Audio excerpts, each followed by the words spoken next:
Perhaps we need some outside universal threat to make us recognize this common bound.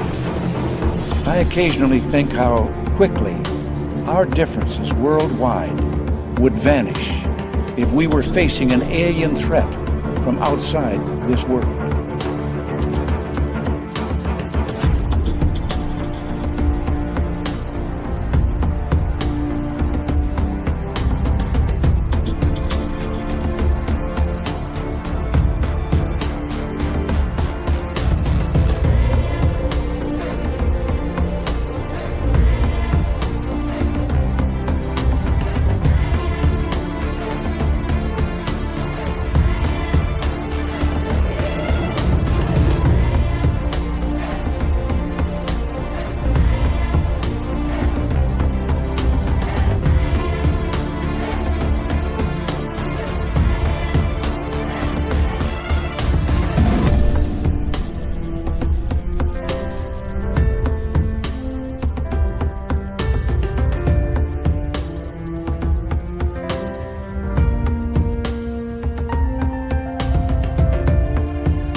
Good evening and welcome to the Monday night edition of Spaced Out Radio Tonight. My name is Dave Scott, and we are going to have an extraordinary night here for you because Lon Strickler is here from phantomsandmonsters.com. We're going to get into a bunch of stories with him, including his thoughts on our recent video about Flight 21. And Tim James is going to join us for that part as well. Dirty Filth is here with another crazy cartoon. But best of all about tonight, we have each and every one of you guys, including Eternity Eternal with the gold medal tonight. Kitty Caddywhack with the silver. Tim Mothman and his goatee with a bronze medal. That means race fans placing fourth tonight. Frankie B, David Norenberg, and Trucker Andrew are in the house. Good to have you guys here as we continue on with our roll call, saying hello to our audience members who are already in. Attorney at Large, Michael Morris, thank you for coming on in. Mama Catherine, mwah, I love you, my dear. I hope you're having a wonderful, wonderful night. I hope you enjoy tonight's show, my dear. All right, scrolling on down, there is Lon Strickler's in the chat room. Hard to believe. He's not only on camera, but he's in the chat room. How does he do it? How does he do it? Fast Hemi, how are you tonight? Good to see you, my man, as we start off with the roll call. Bill Sardellis is here. Bill Sardellis will be signing autographs after the show. Line up to the left of the studio, if you don't mind. To the left of the studio. Scrolling on down, we say hello to Mel WD-40, who is lubing us up for tonight's show, because in his contract, Lon says he will not perform here unless he's lubed up. So Mel is currently lubing up Lon as we speak.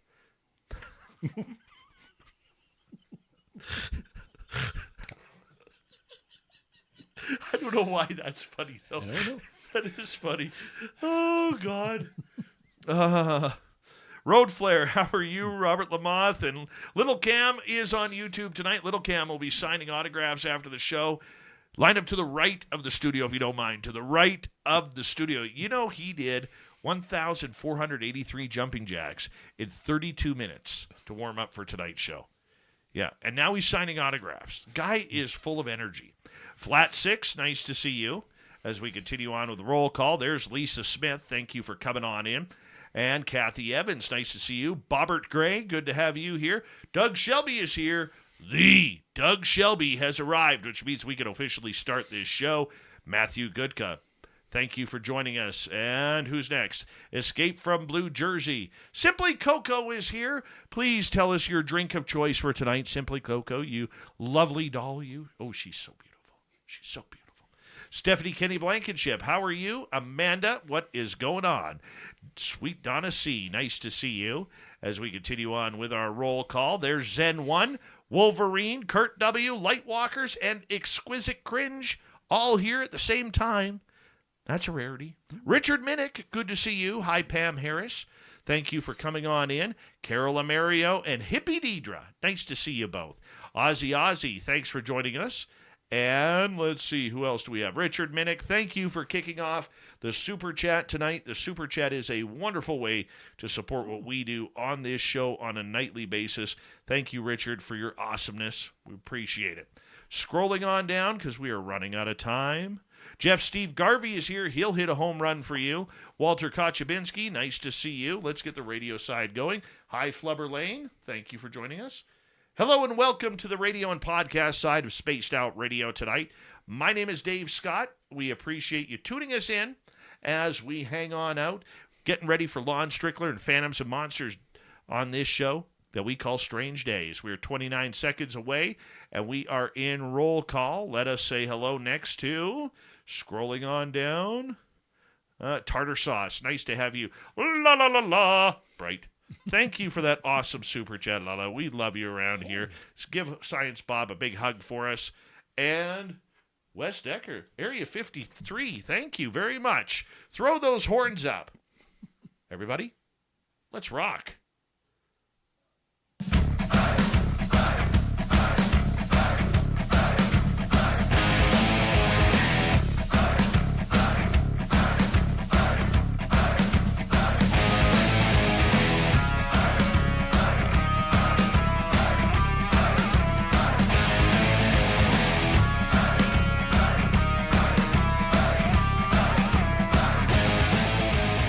From the mountains of central British Columbia to you listening around the world, this, my friends, is Spaced Out Radio.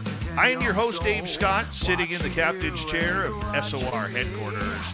We welcome you to tonight's show on our terrestrial affiliates around North America, digitally on every major podcast network. Our website, spacedoutradio.com, we have a plethora of features for you. Rock out to Bumblefoot, read the news wire, check out our swag as well.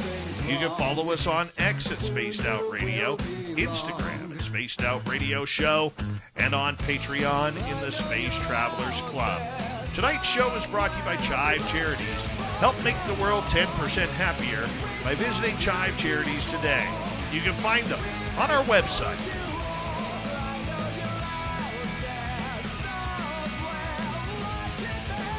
We have an amazing show coming up for you tonight. Lon Strickler is here with Strange Days, his website, phantomsandmonsters.com. We're going to get into some monster talk. Also, if you haven't seen it yet, head to our YouTube channel, Spaced Out Radio. Head on over to our new little ditty that we did. I like using the word ditty. A little video that Tim James and I did on our first night of investigation at Flight 21. It is on there. We're getting a ton of response already for it. And Lon has even seen it, and he's like, we need to talk about this on the show, because for people who don't know about Lon, he is actually extremely intuitive. Never mind being one of the top monster chasers in North America, he is extremely intuitive, and he wants to break down everything that he's picked up on that video. Then in hour number 3, Swamp Dweller will join us for another creepy story. Then little Timmy James pops in for the UFO report. It is that time of the month where we say hello to one of our great friends, one of the top monster hunters in North America from phantomsandmonsters.com. Lon Strickler is here.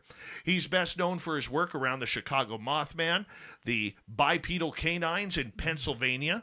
He is known for tens of thousands of stories at his website, phantomsandmonsters.com, where people bring in their reports from all over North America and the world on strange encounters with creatures that really should not exist. Yet here they are. You can find all of Lon's books on his website, once again, phantomsandmonsters.com.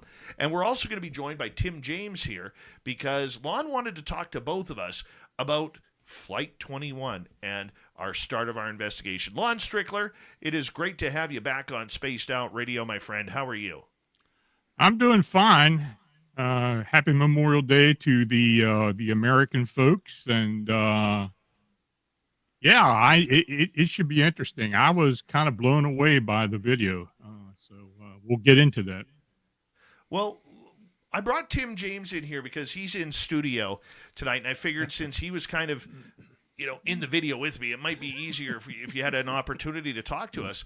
But for people who don't know, and maybe listening to us for the first time, here in British Columbia, we have started investigating a very, very creepy area that we call Flight 21. And almost 60 years ago, it'll be 60 years or probably 6 weeks. Right. On July 8th, 1965, a plane crashed in the British Columbia forest and killed 52 people. And there were no roads to get to that area at the time of the crash because logging hadn't been done in that area yet. So it took them 5 days to literally dredge up a trail in order to get out there. And today the wreckage is still out there. Since 2018, we have been investigating this location. We've had numerous Sasquatch encounters. We've had UFO encounters, alien encounters, ghostly encounters, disembodied voices, and so on and so forth. So we decided that we were going to do an investigation after literally this location was haunting me since November.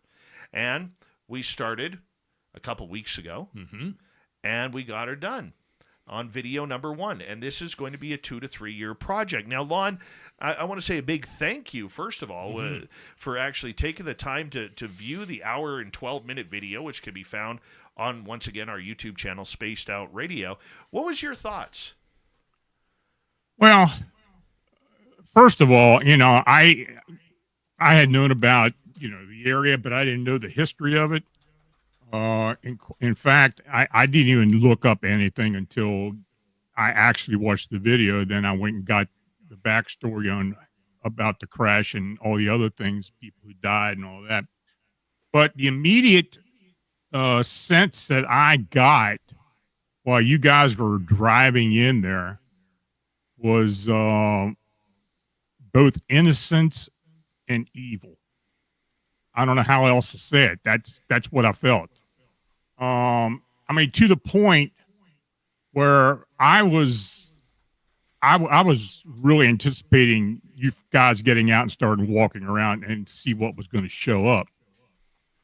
I believe there's some unresolved trauma coexisting with possibly spirit imprints or even some indigenous sacred stuff. There's a lot going on there. And, as you got there and started walking around, the one thing that really surprised me, and I don't know how other airliner crashes were handled, especially since even that being where it was, that so much of the debris was left there. That just really surprised me. And that enhances everything because there's a lot of imprint there. There's a lot of dead energy there. There's a lot of other energy. I told Dave, there's only been 2 other places that I have either been to or have worked remotely that I felt that amount of energy. The first one was Gettysburg, of course. It's a lot of different areas in the Gettysburg battlefield that I feel what I felt when I watched your video. And the only other place was also something that was associated with an airliner crash. And that was at the Sioux Gateway Airport back in 1989 with Flight 232. And I did a case there, and the energy there was just palpable. And I haven't felt that anywhere until I watched that video last night. Yeah, that was what we wanted to do is we wanted to give people an idea of what we were going through because we've talked about Flight 21 numerous times on this show for the past couple of years, especially. And we'd filmed there, but we hadn't really released any film. So when I started having, I'm not going to call them nightmares, but visions, I'll call them visions and hauntings of this place since November and just allowing the phenomena to take over. We really wanted to paint a picture right off the bat in order for our listeners and our viewers to see what it's really like. Now, like Tim and I were laughing beforehand because there was a couple of scenes in there that we just didn't like. And that was, number one, with the first video driving in, you don't actually get the idea of how thin that trail is. No. It looks so wide on the video, and it's like no, this only fits a vehicle. Yeah. Like if you open your doors, those trees are going to hit your doors. Oh, And, no question. and then the gully, when you have to go into the gully, it looks like it's maybe like a 2-foot drop or a 5-foot drop, but no, you're going downhill in 4 low in order to get there. So we're gonna show people a little bit differently what it's like. We're gonna stop on the main trail to show how thin the trail really is. And when we get to the gully, we're gonna show how steep that gully is going in and coming out. So just to give a little bit of a bird's eye view on everything, a little bit more. Yeah, the camera definitely didn't do it any justice. There's no depth in it at all. Because even when I was watching it, I looked in it and it's like, wow, it looks like we're driving down a logging road highway, like it's nice and wide. And it's so not, right? So, Lon, when did you start picking things up on that? When As you soon started as watching the video? as soon as you guys were driving in there, about the time you said we're halfway there, that's when I started feeling it. Yeah, that's kind of when we started feeling it too. Yeah, and I've got there's just so many things that were flooding into me. I mean, when I started feeling it, like I said, that's the first thing I thought. Man, this is the same I feel when I'm at Gettysburg. And I go to Gettysburg a lot. I'm just down the street from it, and certain areas of that battlefield, I get certain impressions, and even though I'm there physically, I was picking this up remotely, and that's very unusual unless I'm doing an actual remote view or some other investigation as part of the location. But it's just so many things. I mean, actually, the one thing that really got me was the actual, as you and Tim were walking on the trail and coming up to the wreckage, and you were explaining where you had seen the UFO and where you had been there with other people and they had seen a possible alien being, and then the Sasquatch prints and other things that you had noticed. And of course, the one thing that got me was that tree where you found the coin at. And I think you originally said there was a cane or something there. Yeah, so that's a little bit of a long story, which I don't mind sharing. If you don't mind, if you got a minute for us, of course he does. This is my show. What the hell am I talking about here? You're being polite. It's Canadian. True. So back in 2018, when we first started investigating, like I said on the video, by that tree, that's where Merle got scared, because one snuck up behind the trees, and in our next video we're actually going to go show people where it snuck up behind Merle, because when we went and investigated, we found a whole trail system just behind those trees. It was pretty cool, and that's where Merle got scared out in 2018. Then in 2024, we had been up and down that trail probably 4 or 5 times filming.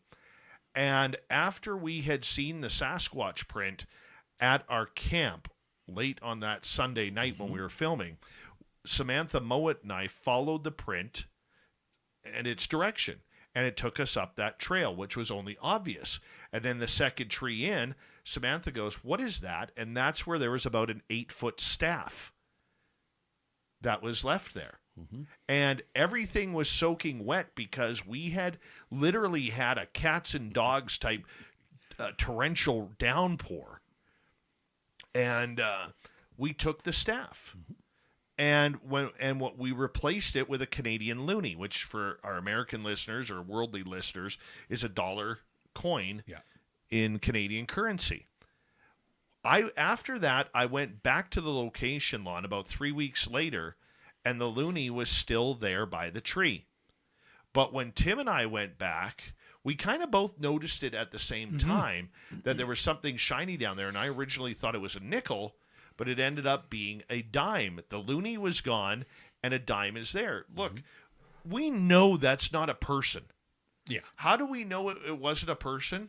Because a person, if you find money in the forest or you find money in a parking lot, you're not going to, pick up that $5 bill and say, "Oh, I better leave a quarter for the next person." Make change. You're not going to make change, Yeah. And so that's how we kind of knew that we may have a trading game going on here, Lon.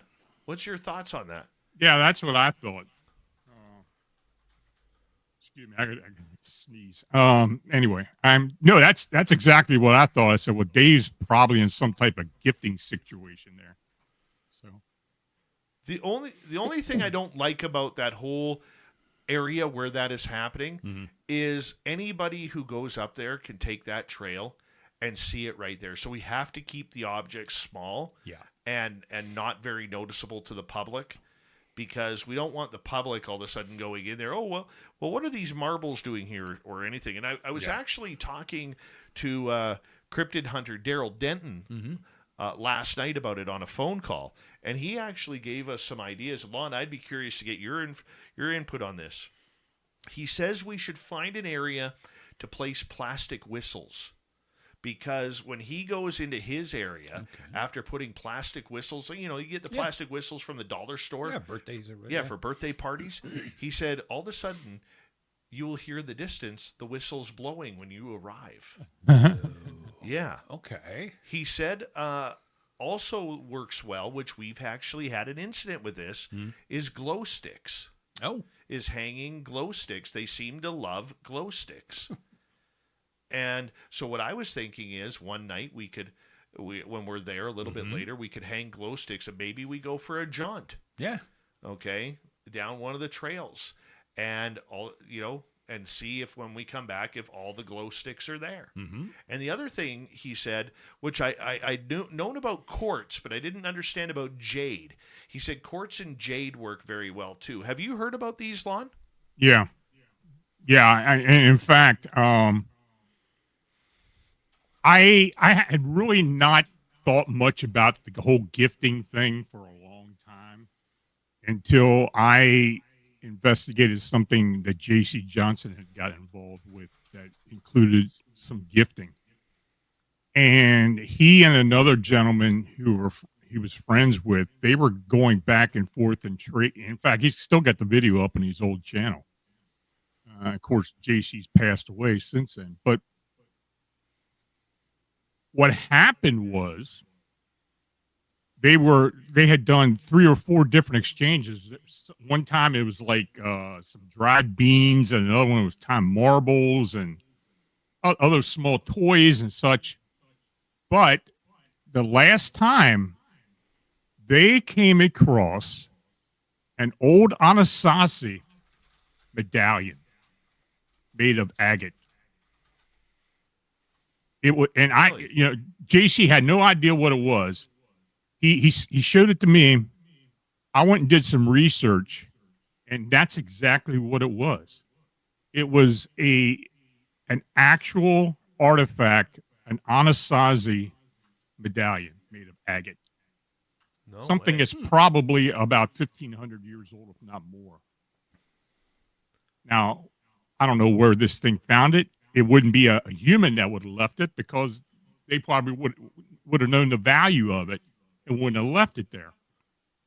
So, they are attracted to certain minerals. Agate, I know, is one of them.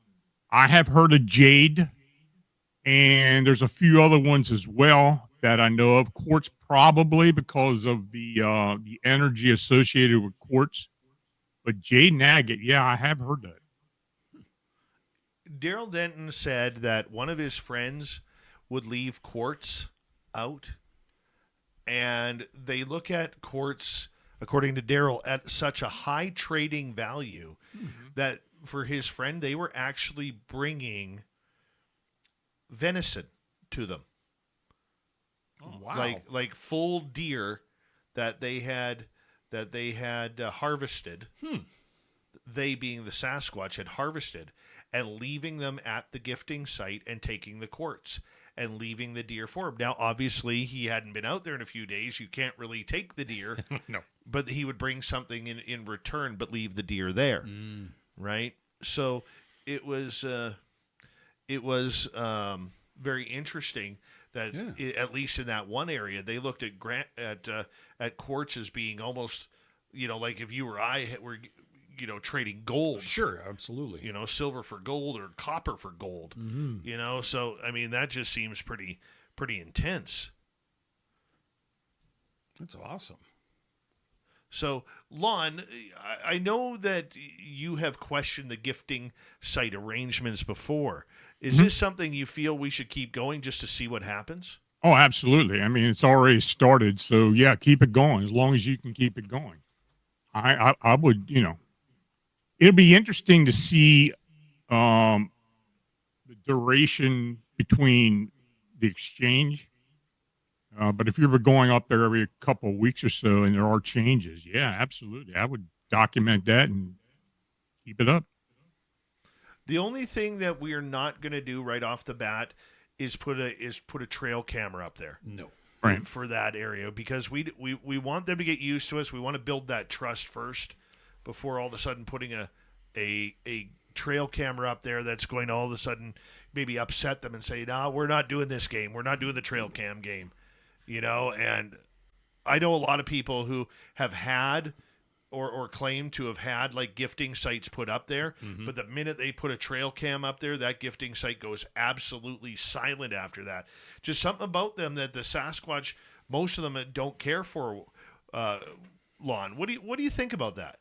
Yeah, I think it's something so foreign to them that they just try to avoid it. And I've talked to people who have told me the same thing. I mean, they put a trail cam up and they don't see anything. They hear all kinds of stuff before they put the trail cam up, but then all of a sudden everything stops. And in fact, I had been involved with a habituation site up in Nova Scotia years ago, and he was getting quite a lot of activity daily because it was happening across the road in a field that he owned. He was a farmer, and the Sasquatch were actually coming in and playing around with his pigs and other stuff. And as soon as he put a trail cam up, he actually got an arm on the video, but after that was it. He did nothing else showed up on the video, and the activity really ratcheted down. So he stopped doing that. But yeah, I believe it's just a foreign, I think they can feel the energy or whatever. And I just think it disturbs them somehow. We're going to continue with that as we got about 90 seconds to go before we go to break at the bottom of the hour. Lon Strickler is our guest from phantomsandmonsters.com.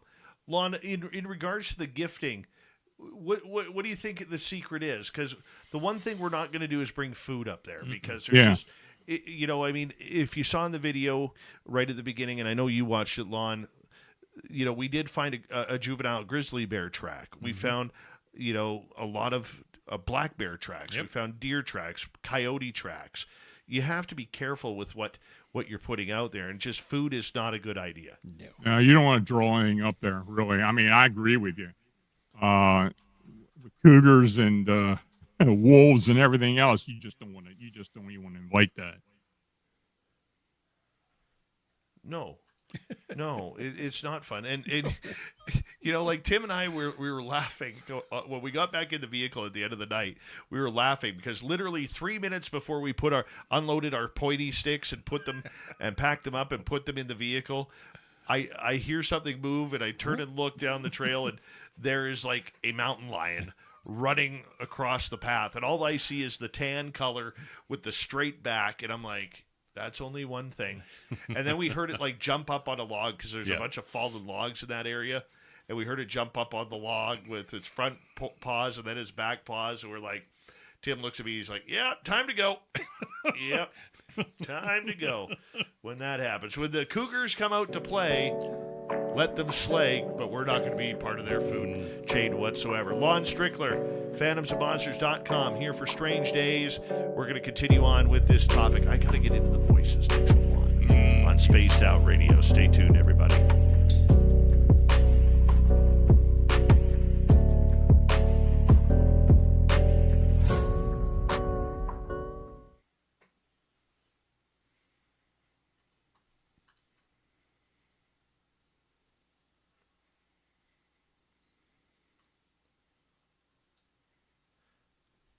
Hello, everybody. Little Robbie Thompson from Vegas is in the chat room with Nicole Sasquatch. No. Yeah, there it's they Rob. are. There they are. What's up, Rob? Hello, Nicole. Mm-hmm. Man, I'm so pumped about Saturday, man. Like, I that's know. 5 sleeps away. I know. It's like Christmas for adults. Let's go. Right? I feel like Lon Strickler, you know, going out to look for the Chicago Mothman. That'd be cool. That's what I feel like right now. I can imagine that's how Lon felt. Mm-hmm. Yeah. Yeah, man. You know? Bet your Lon would smoke a big cigar with a fedora hat on while he's out on investigation. Totally. Totally. Lon, do you wear a fedora when you're out investigating? No, I don't. Oh, man, you would look great in a fedora. I'll wear mine on Saturday. Mm-hmm.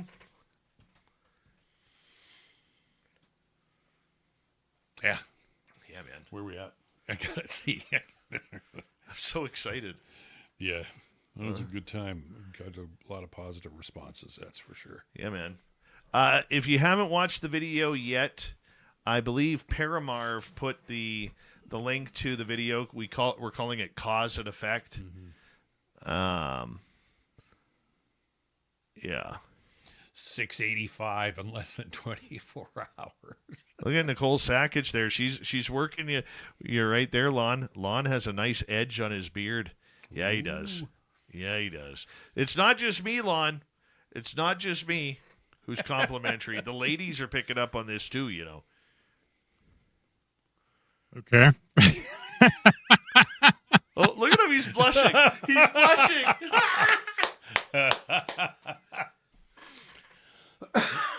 Good for him.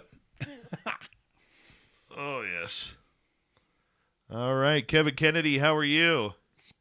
Arrows. Oh, you know what? This is the way somebody new should come into our room. Aerospace Roundtable. Welcome to SOR Chat. What does he say? Man, you folks have great beards. Yeah. Yeah. See, that's going to win you bonus points right there. He'll be signing autographs Every sooner than he time. knows it. You're going to be signing autographs soon with us. Absolutely. You're allowed.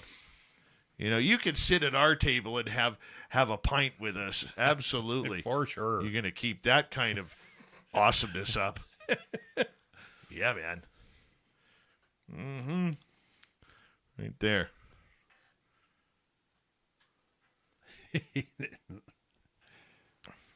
Yes. Yes. Yes. Oh, yeah. Let's pack that. We may need that. Oh, yeah. For sure. Yeah. I'll put it in with my gear. You put it in with your gear, man. With the gear, dude. Mm-hmm.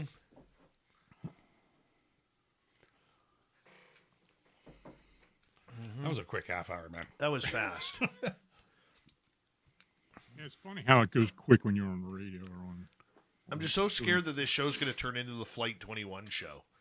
It's not about Flight 21. It's not about Flight 21.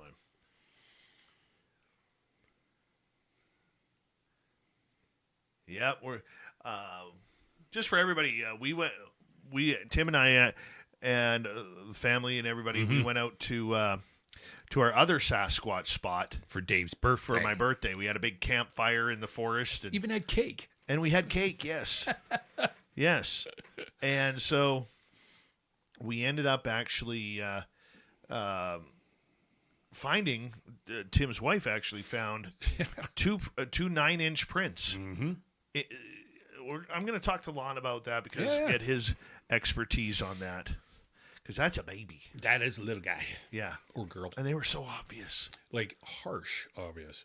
Javier, how you doing, buddy? Cryptid 559, love that dude. Mm. Javier's awesome.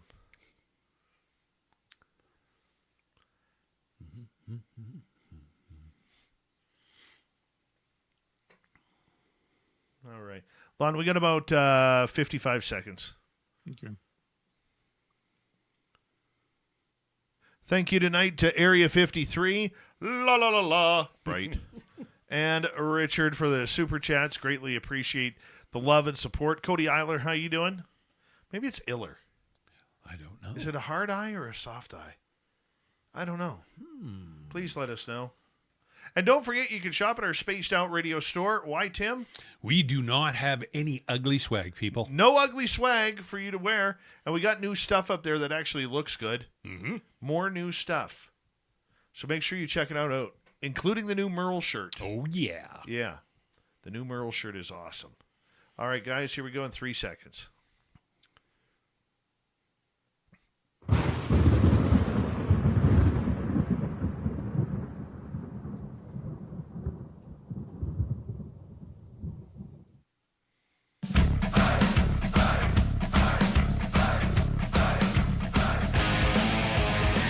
Here comes the second half hour of Spaced Out Radio tonight. Strange Days with Lon Strickler from phantomsandmonsters.com continues right after this. Hello to everyone tuning us in. Want to remind all of you that if you've missed portions of this show or others, check out our free archives on YouTube or any major podcast network. Our website, spacedoutradio.com, we have a plethora of features for you. Rock out to Bumblefoot, read the Newswire, check out our swag as well. Follow us on X at Spaced Out Radio, Instagram at Spaced Out Radio Show, and on Patreon in the Space Travelers Club. From phantomsandmonsters.com, Lon Strickler is here with Strange Days. You can find all of his books on his website or on Amazon. We're talking about the mysterious Flight 21 crash site here in British Columbia. And why are we talking about this subject again?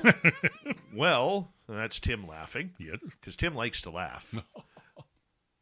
We're talking about it because we actually put out our first video on our YouTube channel. And Lon actually watched it and wanted to talk about this topic because there was a lot he picked up during this video that we shot, which can be found once again on our YouTube channel, Spaced Out Radio, free for anybody to watch. Lon, welcome back. Thanks for having me, Dave. All right. Now, Tim and I both suffer from tinnitus or tinnitus, however you want to pronounce it. Didn't hear any voices, but a lot of people, including yourself, said you were hearing things. Yeah, just, ethereal stuff. I mean, but of course the site is absolutely quiet. I mean, there's no doubt about that. I mean, it's the energy is causing that. But, I think the reason for this is, and I think it has to do with the crash. I think it has to do with maybe a lot of other things. But during the footage where, you and Tim were actually seated behind the vehicle and you were recording yourself, a figure manifested at Dave's right rear. Now, I saw it come up at least 3 times. It wasn't very distinct, but it was dark. It was kind of shadowy, and it was tall. I'd say it was probably at least 8 foot in height, but it would show up and then it would dissipate. And what I got from this, and I have sensed this before at other sites where people had passed, I even see it at Gettysburg occasionally, is that this entity seems to appear as a guardian of the location, and specifically guarding or protecting the energy of the souls and the people who were lost in that crash. And because of that, I think that this entity, and I've talked to you before about, what I believe is going on at Point Pleasant with Mothman. That the Mothman was a sentinel that was manifested by a very strong indigenous spirit.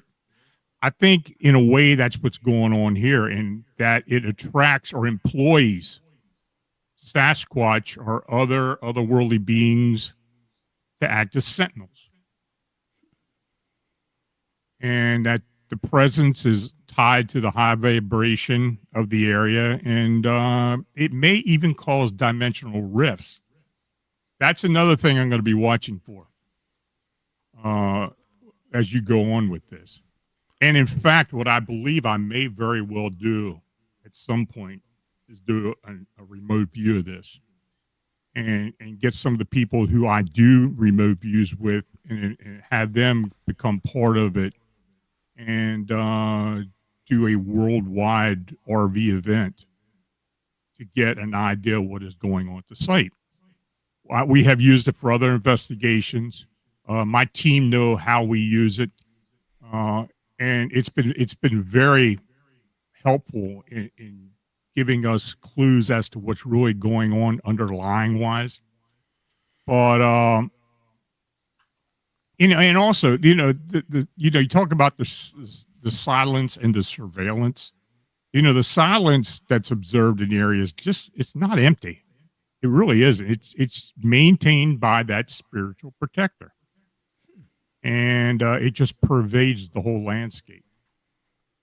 Yeah, there definitely seems to be something mystic there that is blocking everything because it's so weird. Like, here's another thing that kind of happened. Like, there's no birds that are flying over, right? Right. You hear the birds all around, but it was really strange that at about 15, 20 minutes before we left, all of a sudden the grouse that were in the area started taking off. Like something was panicking them to take off. And that happened 3 or 4 times where if you've ever heard a grouse fly away, they are very loud. They sound like a helicopter coming into the area, just thud, thud, thud, thud, thud, thud, thud, thud, thud, and I'll do that again. Thud, thud, thud, thud, thud, thud, thud, thud, right?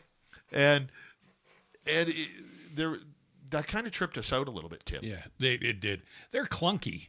And yeah, and normally they're content with just hanging around on the ground and stuff. But yeah, when stuff starts moving, they start moving. They're not the smartest bird in the tree, but yeah, they will survival of the fittest. That's for sure. But yeah, it was different because we didn't hear anything, we didn't see anything. There was nothing moving around us to the end of the night. But yeah, finding them jumping off and taking off for no reason, well, that we could see. Yeah, very, very strange. Very strange. And I do believe you, Lon, when you say that you feel there are some sort of portals or dimensional shifts in that area. We have thought that for a long time. And every now and again, you might get a 1-bar signal on that. And I would love to be able to test that out on audio where we could hopefully get a hold of somebody. Like Lon to remote view or just say, hey, we're picking something out here. What can you tune on in and see what you can get? I'd love to be able to do that. Yeah, I will look into that with some of the people. Well, particularly my friend Delise, who she lives in Australia. She's been a remote viewer for a long time. We used to do cases together years ago, and she's got a worldwide team. So what they do, they actually, everybody gets their impressions of the actual RV or the coordinated remote view, and they kind of pull it together, and then they go over it and everything. And yeah, it's very helpful. It's very helpful. I mean, I still use it on cases, and especially cases like this where you're kind of basing everything on energy and occasionally a manifestation, maybe a sound, something that's just unexplained. And it will normally give you some information. So, yeah. And it's funny when I went back and finally Googled about the actual crash itself, after I had seen the video, because I told you I had no idea about the crash. I didn't know anything about it. But I was picking up one thing very strongly during this whole thing, that there was a darker, malevolent force that I intuitively sensed linked to Vancouver Island. Now, why that is? Was it someone who was involved with the crash itself? How was it tied in? I don't know. That's why I really want to do an RV on this location. Yeah, I think it would be great because there could be a tie to that. this area, Lon, is such a hard area because it is, I don't even know if you know this, but it is still Canada's largest unsolved mass murder. And when a bomb blew up the plane, the RCMP have 4 suspects. All of them died on the plane, and they still can't figure out which one did it or the motive. And so, now 60 years later, it's every day it gets a little bit tougher in order to try and to get some sort of answer to it. And I think it'll be unresolved forever. Yeah. That being said, unless some sort of AI DNA / recreation model can true. figure that out, I mean, I guess we should never say never, but I mean, that's what caused the crash, is there was a bomb on board. Mm-hmm. And so we don't know how many people survived the crash. Yeah. Because when the plane hit the ground, it started a forest fire. So people may have survived the initial impact on the ground, but then were unfortunately burnt alive, due to the forest fire that it caused. And there was no roads out there. So, I mean, it is a traumatic place. And you also mentioned the a lot of the parts that are still there. A lot of those parts were actually brought back to the crash site at the encouragement of the family, so they had a memorial to go to there rather than just seeing everything. So, every crash site has its debris that'll be there forever. But usually the big parts, like the engine cowling, the landing gear, and all that, when they go and recreate the plane, right, they brought some of those parts back at the encouragement of the family, including half of the cockpit. Yeah, it's very interesting, the amount of debris that still is there. And that's what shocked me. But it's just so overwhelming. I mean, yeah, you mentioned something about me coming up there at some point. I will definitely go up there if I get the chance to come out west, because, I'm intrigued.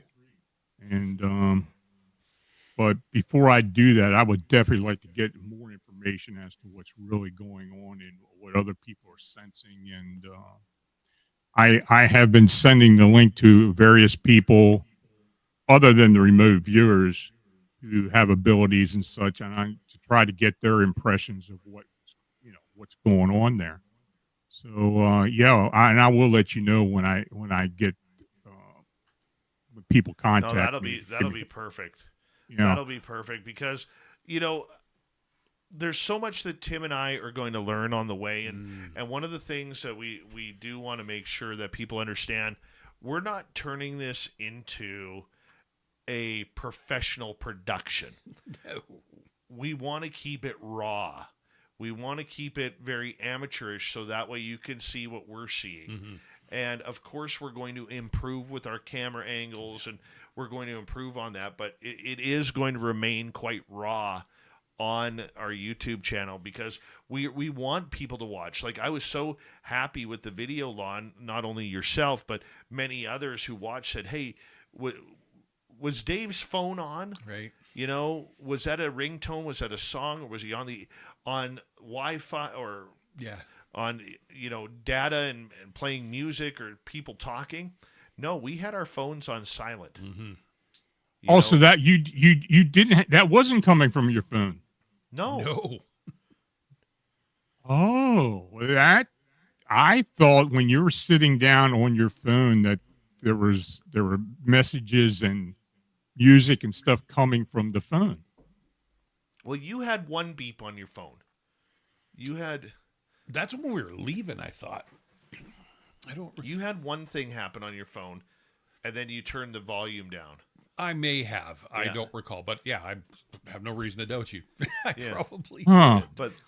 But it was short. It was just like a like a message tone. Or Oh, something. that's right. Yeah, that's right. Now, Yeah, because every now and again, like there is no cell phone signal in No. there, but every now and again you get a ping where you could get that one bar where it goes through. yeah, for sure.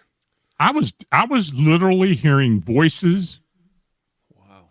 that sounded like they were coming on a message on a phone, music, and others. I got to go back and listen to it. I didn't realize that. I thought you had actually had sound on your phone. No, Huh. there was no sound. Okay. Nope. And moving forward, we will make sure that there's no sound because people asked if the vehicle was running, which it was not. No. Music. They Not at asked all. if my son was there, talking in the background because it sounded like there was a young boy in the background. Yeah. And you see, once again, my tinnitus, I don't hear soft voices. No. I don't, and you're the same way. Exactly. So I mean, we're not hearing it. And that's one of the reasons that we've asked people to watch it and see what you can see, because that's what it's all about. And we do appreciate the timestamps. We got tons, like a lot of comments, and appreciate it very, very much. I still haven't gone through some of the stuff, but I'm definitely going to have a listen to it for sure. For sure. Could you make out what you heard, Lon? Yeah, I'm going to specifically make notes the next time when I go back and listen. But I was hearing voices. I heard a female and a male voice, just like conversational voice. I heard a little bit of music. I couldn't make out what it was, but I could tell it was music. I thought it was recorded and coming off your phone. But now I'm a little bit intrigued because I gotta go back and listen to that because, and I heard it several times. Interesting. Walter in the chat room actually says, Dave, you weren't listening to messages on your phone when you were sitting down? I heard people talking just like Lon is saying. No. Oh, no. No, I could tell you exactly what I was doing because my phone is always on silent. My phone is on silent now because I work two different careers where having a loud phone just doesn't Yeah, it doesn't isn't work. conducive. No. And I was actually, when I was looking at my phone, I will admit, I was playing a game. What? I was playing a game on my phone, and I have the sound off on that game. My phone is always silent. Always. Yeah. The only time my phone goes off is when I'm either playing music, which I was not, or for my alarm in the morning. Yeah. That's the only time my phone goes off. And there was no phone whatsoever, phone volume at all. Yeah, because the only thing I heard on Tim's phone was the raindrops hitting the phone. Hitting the But GoPro. yeah, I thought the music and the chatter was coming from Dave's phone. It sounded to me like that's where it was coming from. So yeah, I don't know. And apparently other people. I'm looking at the chat right now, and other people heard it as well. So Now people are asking, what game am I playing? Oh my goodness. Cheap plug here for Royal Match. There you go. There is no commercials, and you can play it offline. Yeah, so that's what I play. Royal Match. I'm on like level 3,800 or 3,900 or something like that. I'm one of these guys who has to take like 20 tries to get through one level. I'm that guy. But yeah, we're gonna have to go through the audio then, I think so. and kind of go through it. And thank you to everybody who has absolutely time-stamped it for us, because that makes it a lot easier for us. Lon, what's your suggestions for the next time we go out? We're going out this Saturday back to the location. What would you, if you were coming through there, what would you like to see happen? well, the first thing I would do is go through the trail again and see if there's any changes or picking up or seeing anything that's changed since the last time you were there. Of course, check the spot where you had found the dime and kind of see if, I'd be checking for changes more than anything else. And then possibly go back to the area where I don't know, have you camped up there before? Yeah, we camped there in 2024, and it looks like we're going to be camping up there this year as well. And we may do a couple of camping trips up there. Most of the camping, I don't really feel comfortable camping there, but we can pull, like Tim has an RV trailer that we can pull a couple miles from the turnoff, about a mile from the turnoff, that we could camp there. And I'm curious to see if we would actually get any Sasquatch activity if they would follow us out to the trailer. Well, the main suggestion I would give you is to get a couple of digital recorders and take EVPs. At least 2 of them in different areas. And even while you're walking on the trail, see if you're picking up on anything, if anything is trying to communicate with you. I would definitely do that. But other than that, yeah, I would just really look for changes or, other unexplained stuff going on at first. And as you go further in, as time goes on, I would, kind of increase or add a few things to it and see what actually transponds, or basically if you're picking up any manifestations. I'll be honest with you, I think you will pick up a manifestation or two yourself. That's just the feeling I get, the type of energy I'm sensing in the area. That has happened before when I've done investigations where the energy has been really, really palpable like that, where people who aren't really intuitive or don't think they are will pick up manifestations. And yeah, maybe you want to have a separate camera for that as well. I mean, I would definitely employ as much as you possibly can without, like you said, without putting a trail cam in there to kind of screw things up with the type of investigation you're doing and to try to get some type of contact with whatever is there. We're following what the phenomena wants, so we got 5 more times to go out there before we get serious into the investigation. The phenomena basically said in when it was haunting me that the first 5 times or 6 times it just wanted us to sit behind the vehicle. Okay, because I have a feeling that the direction we are heading or looking, it's kind of there's kind of a semicircle there that people can or that people can see, and we'll show it next time, where in those trees, that's kind of where they were hiding, watching us the last couple of years when we were filming out there.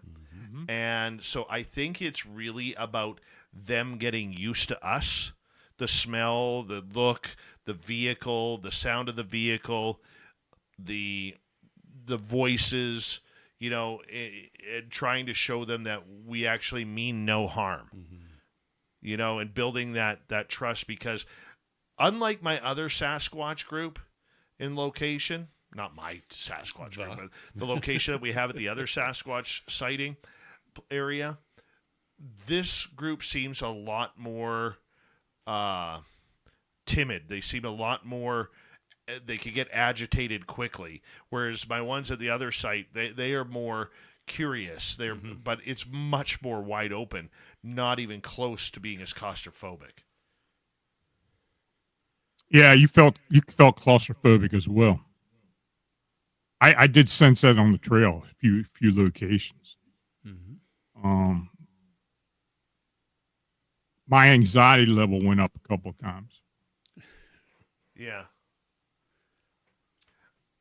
It's interesting. And really I just want to quickly say this before we go to commercial break. Sherry is asking, is it possible to check the passenger list to see if there were any children on the flight and names? Yeah, we can, but we're really trying to not make this investigation about the crash site, because it is still an open case and there's still a lot of family members that are out there. We don't need to be, we're already kind of pushing a line where people say, "Oh, you're trying to make a mockery out of a sacred location," for people who don't believe. So it is a real tough line to walk. So I don't know if we would do that, but it would be plausible. Spaced Out Radio continues with Hour 2 with Lon Strickler. This is Spaced Out Radio with host Dave Scott.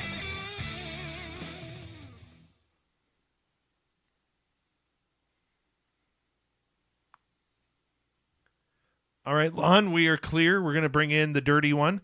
We'll kind of move on from Flight 21 here. I want to ask you about the 9-inch prints that we found at the other location.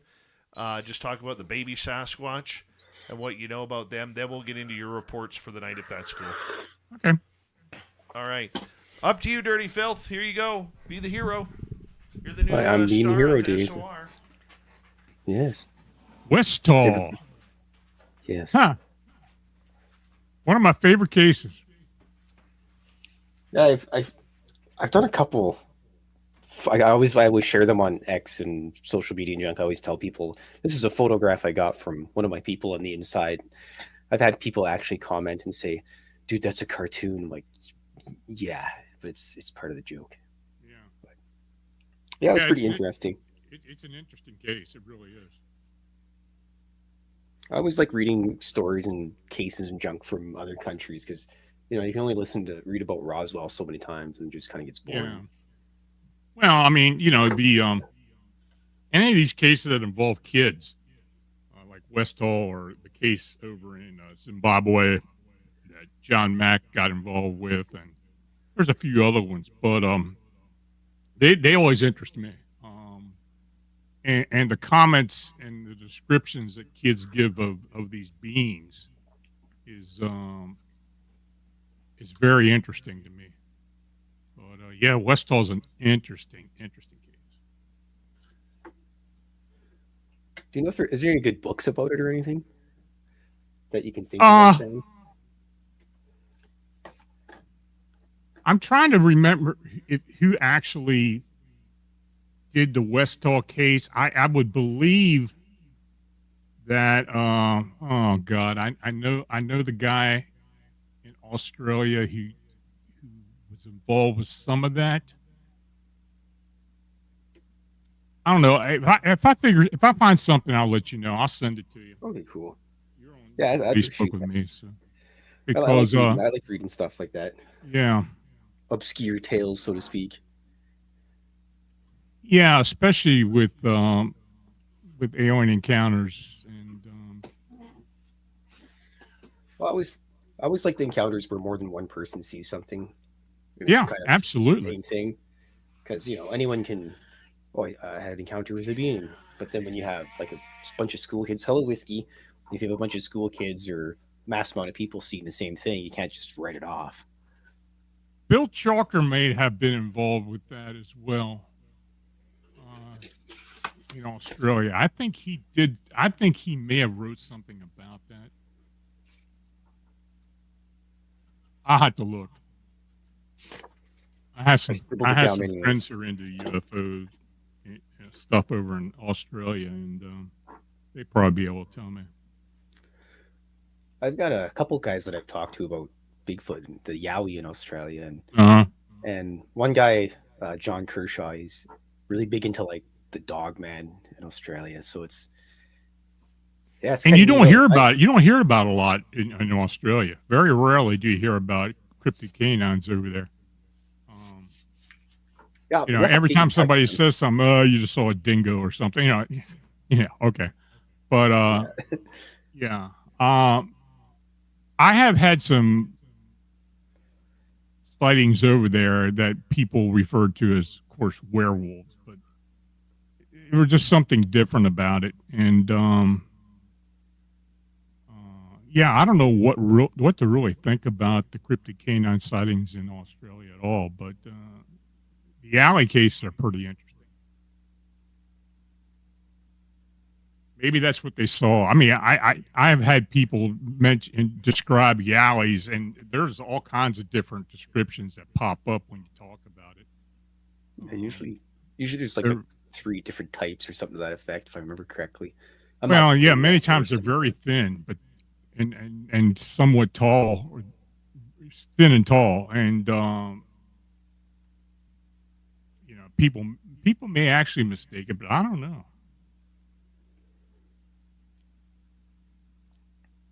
Oh, I should also mention, if anybody's bored on a Saturday afternoon at 2 p.m. Pacific, if you come to the Spaced Out Radio channel, I'll be there drawing a cartoon. Except this time, I'll make sure I push confirm to go live instead of sitting there talking to the air for like 10 minutes. Yeah, everybody's first time is always a little awkward, so Yeah, I saw you had posted up on Facebook.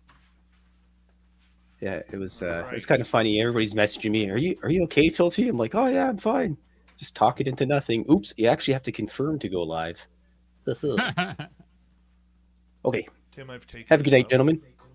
Thanks Hey, for coming Dirty out, Filth, everybody. thank you for a great cartoon. And don't forget, you can watch Dirty Filth's brand new live cartoon on Saturdays, 2 p.m. Pacific, 3 p.m. Mountain, 4 p.m. Central, 5 p.m. Eastern.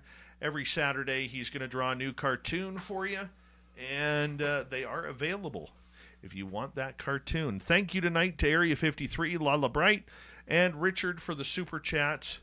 We greatly appreciate the love and support. And we're coming back here in about 12 seconds.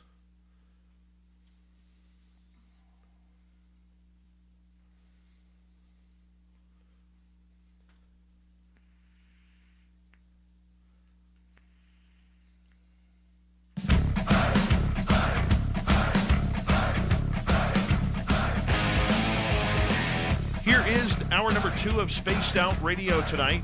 My name is Dave Scott. Thank you for joining us as we have Lon Strickler at phantomsandmonsters.com on strange days here on the show tonight. Hey, I want to say hello to everyone listening in on our terrestrial affiliates around North America, digitally on every major podcast network.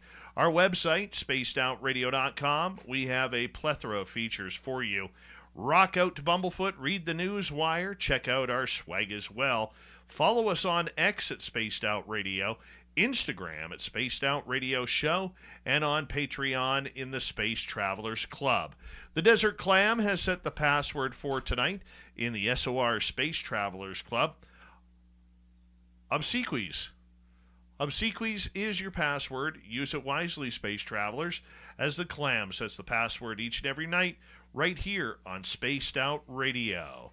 All right, here's Lon Strickler, phantomsandmonsters.com is here, and we are talking monsters right now with Lon. His website, phantomsandmonsters.com. You can find all of his books there as well. Lon, thank you so much for being here tonight. A lot of energy tonight. Oh, yeah. Oh, yeah. So my birthday was this past weekend, and one of the things I wanted to do for my birthday was go to our other Sasquatch site for the first time this year. We had a little bit of a bonfire going on. We roasted some hot dogs, had a great night hanging out, and Tim James was there along with his wife Lorelei. And here's something interesting. So I don't really talk about this a lot, Lon, but when I'm out in the field, I'm very in contact with one of my guides. Okay? I'm always checking with my guide. Are we safe? What's around? You know, where are they? And he's pretty. His name is Jordan, and he's pretty accurate with me on that. And I pay attention to it. So it was around 8:40, 8:45. I said to Jordan, I said, "Hey man, is anything around?" And he's like, "There's nothing going to be here for about half an hour, and it's going to be in this one area." So where we were sitting, it's probably, if you were looking 12 o'clock north, it's probably at about 11 o'clock on the dial if you head in that direction. So all of a sudden, Tim's wife, at about half an hour later, gets a feeling that she needs to go for a little bit of a walk to this area. And lo and behold, she finds a tiny footprint. Now, tiny on the Sasquatch side, not on the human side, okay? And it was about 9 inches long. And then we walked about 40, 50 feet up the logging road, and there was a second print right there. And you could tell by the shape of the toes that it was the exact same foot. Now, Lon, I have not encountered childlike Sasquatch before. Is this a rarity to catch that, or is it something that, happens quite frequently? You don't find as many of them, and I'll tell you, 9 inches is a small juvenile. I would say no more than 4 or 5 foot. So I guess it all depends on the terrain and the weight of the being, and actually leaving a print. But they're not common. I mean, yeah, you're right. They're very uncommon, and to find 2 of them and to be able to match them up, that is unusual. How come the childlike prints are so unusual to find? Well, I just don't think, for the most part, until they grow larger, that they're out there foraging or hanging around mom or dad or whoever. But I think a lot of times, and just by what people have told me who have witnessed it, very rarely they see them walking around. They're usually being carried, or they're hanging off the back of one of the parents. That's just normally what they, how they're seen now. But as far as I tell you, I'm thinking right now, a lot of the sightings that we have. You're kind of cutting out when you go to your left, Lon. We can't. Oh, okay, I'm sorry. There you go. Sorry about some that. some of the sightings that we have heard of coming out of New Mexico, around the reservation, even over into Arizona. A lot of times there are smaller juvenile Sasquatch involved or seen. But in other places, and why that is, I don't know. But in other places, they're normally seen either being carried, or usually being carried by either parents or another adult Sasquatch. That's quite a find. Was it deep enough to take possibly get an impression of it? Yeah, if we would have had my vehicle there, Yeah. which has the casting material, we could have definitely made a cast of it. Now, the question is, when we get back there, will it still be Well, that's in just good, it. that good of a shape? But here's the other thing that I noticed about it was that, and I've noticed this with other prints, you never find the prints down the middle of the road. They are always on the side of the gravel roads. Have you I noticed think they that as keep them well? off the trail. I think any type of trail or any type of bare ground, they'd probably try to keep them off of it. I think it's probably an instinctual thing. I mean, for protection. If it's walking on the ground, a predator can pick up a scent much easier, and follow it and possibly go after it. I think it's instinctual, and as well as part of being protecting the juvenile. That's incredible. So you figure this one was about 5 feet tall, with a print Maybe like that size? Maybe, yeah. That's what I would say. The height of a short adult, human adult.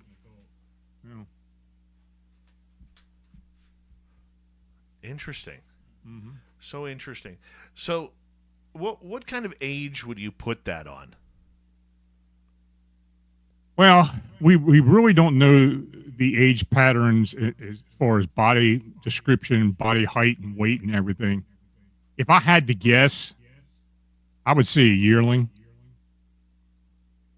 They're that tall after a year? Yeah, they grew up pretty quickly from all indications.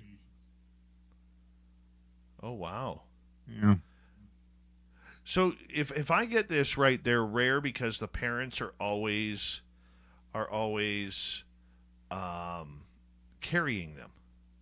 a lot of times, but I think a lot of it has to do with keeping a scent down as much as possible because of predators.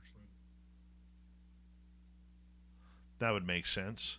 Yeah. I mean, it's the same thing like the wild horses. When you have one of the foals, go to the bathroom, the stallion immediately comes over to that pile and will defecate on top of it in order to hide the young foal's scent, because you're right, the children of every animal are the easiest prey. Yeah. Yep. Yeah, that's my guess. That's probably what they do.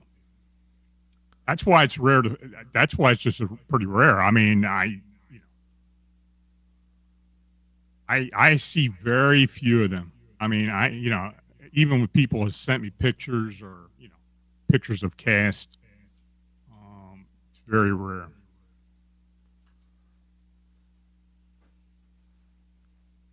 That area we have found 9-inch tracks, 13-inch tracks, 15 and 16-inch tracks, and 19-inch tracks. Mm-hmm. Would that mean that we have one clan there, or numerous different individuals, do you think? When you get family groups, especially up in areas where I believe they're indigenous, just like in British Columbia or, up in the Pacific Northwest of the United States, a solitary family of, the parents and the child is probably pretty rare. I think they have more of a group there, maybe several families as part of a group.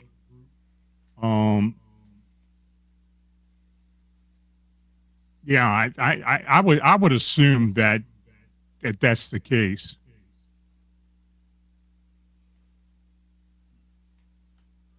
That's very interesting. Very interesting indeed regarding that, because I would have never thought that, Lon. Never thought that whatsoever. So now that we've found these juvenile prints, what should we be looking for? I don't know. I mean, if you are finding juvenile prints, there's a group around. I mean, there are multiple beings there. I don't know. I mean, I guess it depends how you want to interact. If you want to interact with them, or you're just more interested in trying to document their movement, or trying to get a glimpse of them. Again, I wouldn't put up any trail cams, but I would be keeping track of prints as much as you possibly can. But if you find more juvenile prints, I'd really be surprised. Awesome. Well, we do have some stories from phantomsandmonsters.com, including another Dogman story. Why does there seem to be so many Dogman type stories this year so far? I haven't really been receiving that many. Now, these I did give you are reports that I've received since I was on the last time. I think there are 4 of them. Many of them are older reports, but and a lot of times, people wait a long time before they get up the courage or to even come forward and talk about it, especially with cryptid canines. But you mentioned that you wanted to get some Dogman reports, so I went back and dug up what I had from the past 30 days or so. Well, let's get right to it. Okay. Because I'm very fascinated by this. So this happened in northern Illinois, where a resident was intimidated by an upright, human-like canine monster. No, it doesn't get any more freakier than that. Says, I saw the animalistic glowing eyes when I flashed my headlamp in its direction, and a human-like figure as it followed me to the north, separated by an electric fence. Don't whiz on the electric fence, even if you're Dogman. That's a bad idea. And it goes on to say, I've never heard of the Dogman or Bray Road Beast until a year ago. My fiance told me about this because I saw that creepy monster behind my wide open pasture. No stumps, no trees, no dirt piles, or anything else that it could stand on. Just towering 3 to 4 feet taller than my 54-inch tall horse fence. I saw the animalistic glowing eyes when I flashed my headlamp in its direction, and a human-like figure as it followed me to the north, separated by the electric fence. My firearm drawn, aimed, and unlocked. I didn't need to hurt it, so I gave it space and privacy as I retreated, undoubtedly fearful, intimidated, confused, and full of wonder. As I still questioned WTF on earth, it was was it really that I was looking at? I'm not saying this thing is the answer, but I won't rule it out just yet. Has anybody in northern Illinois reported seeing this to you? Can you please reply with any similar sightings anywhere close to here? Elkhorn, Wisconsin is the closest place that has numerous reports, which is less than 35-40 miles from here. And then you put a side note that says, these sightings are not unusual for the entire region, let alone the number of other cryptid sightings in the same Chicagoland area, namely the winged humanoids and other flying phenomena. I'm attempting to gather more information from this witness. Talk about this person, because, I mean, if they're only 35 to 40 miles from an area that's a hot spot for Dogman, that's pretty close on the map. Oh, yeah. I mean, there have been people who, and a lot of times there's sightings in the Kettle Moraine, which is an extensive forested area in central southern Wisconsin, and it extends almost down to near Janesville, which isn't really that far off the border with Illinois. So yeah, the fact that, and I do get reports out of northern Illinois, and I have told this witness some of the reports I have gotten from that area. So, yeah, the cryptid canines are seen around there as well. The cryptid canines that are seen there, what are they looking like? Very similar to what people describe at Bray Road in the Elkhorn area.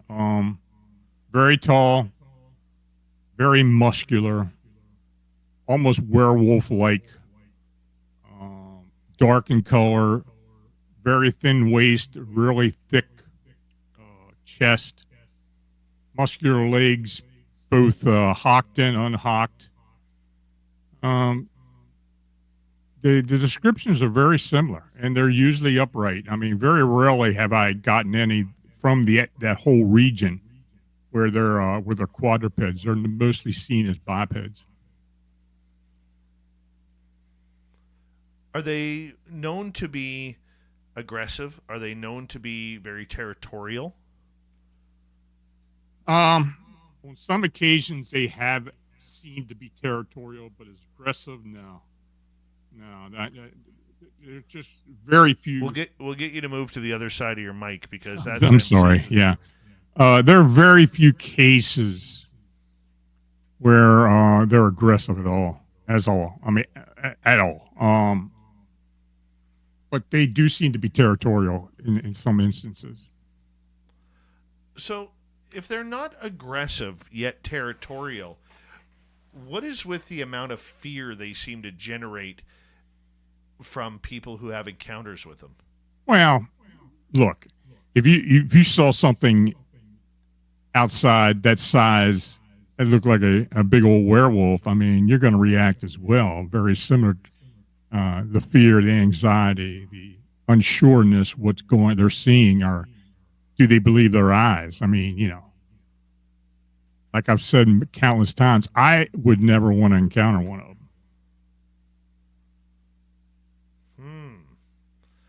I just the whole thought of encountering one of these is just absolutely terrifying to me and many other people. I mean, I don't know if I want that to happen. And do you think they are living in the forest, or do you think they're coming in through portals in those areas? I think for the most part, the cryptid canines are portal travelers or interdimensional beings. We have probably found as much or less evidence of actual indigenous beings as far as cryptid canines compared to Bigfoot. I mean, we just don't find enough evidence to really suggest that they are here all the time.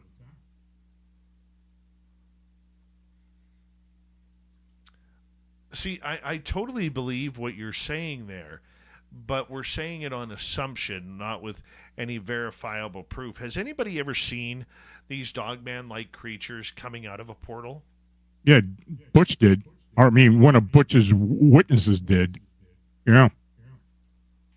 Yeah, that one of the first sightings that we had gotten in Pennsylvania when we started working together was up near Penrod, Clearfield County, Pennsylvania, where the witness who was walking his dogs literally had one of these things manifest out of a portal to the degree where it looked like it was stepping out of an invisible doorway. That is so weird how they just seem to pop in and out with that. Now, do you think that's why they are being seen in more places than usual?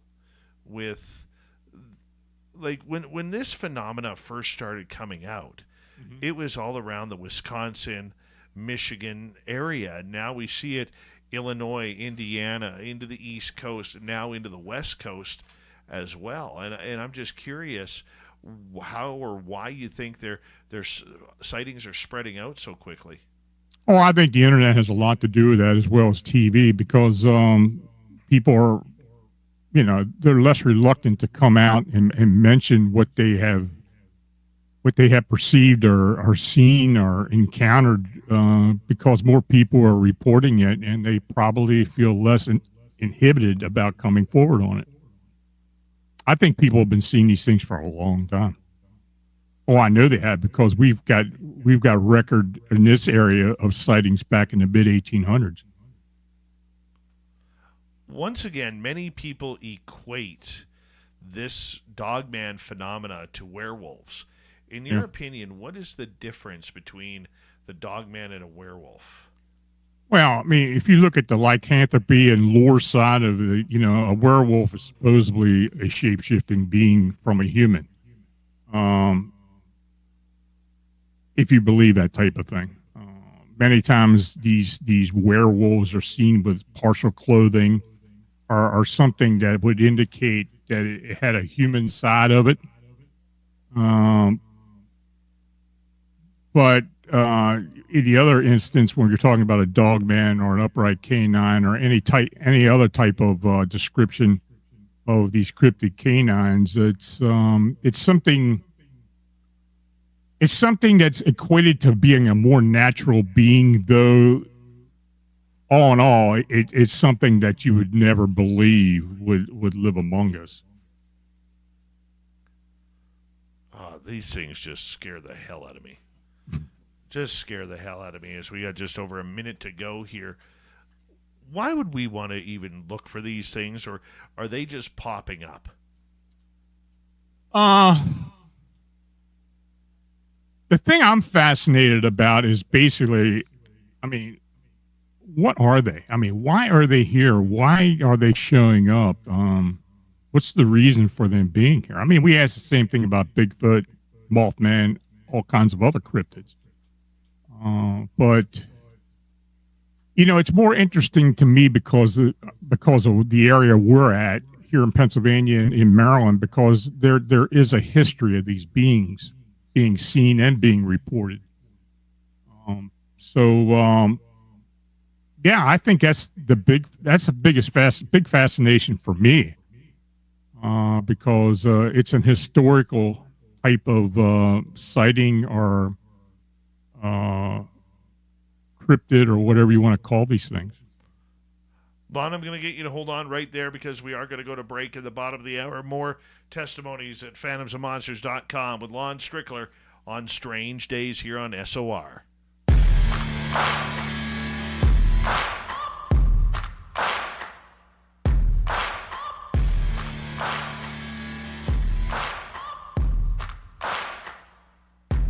listening to Spaced Out Radio with your host, Dave Scott.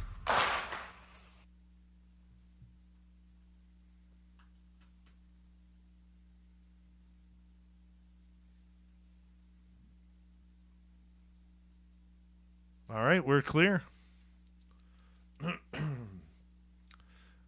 Another good half hour there. Lon Strickler bringing some strong game tonight. In hockey terms, he would be called a power forward. Yeah, I'd rather be a defenseman.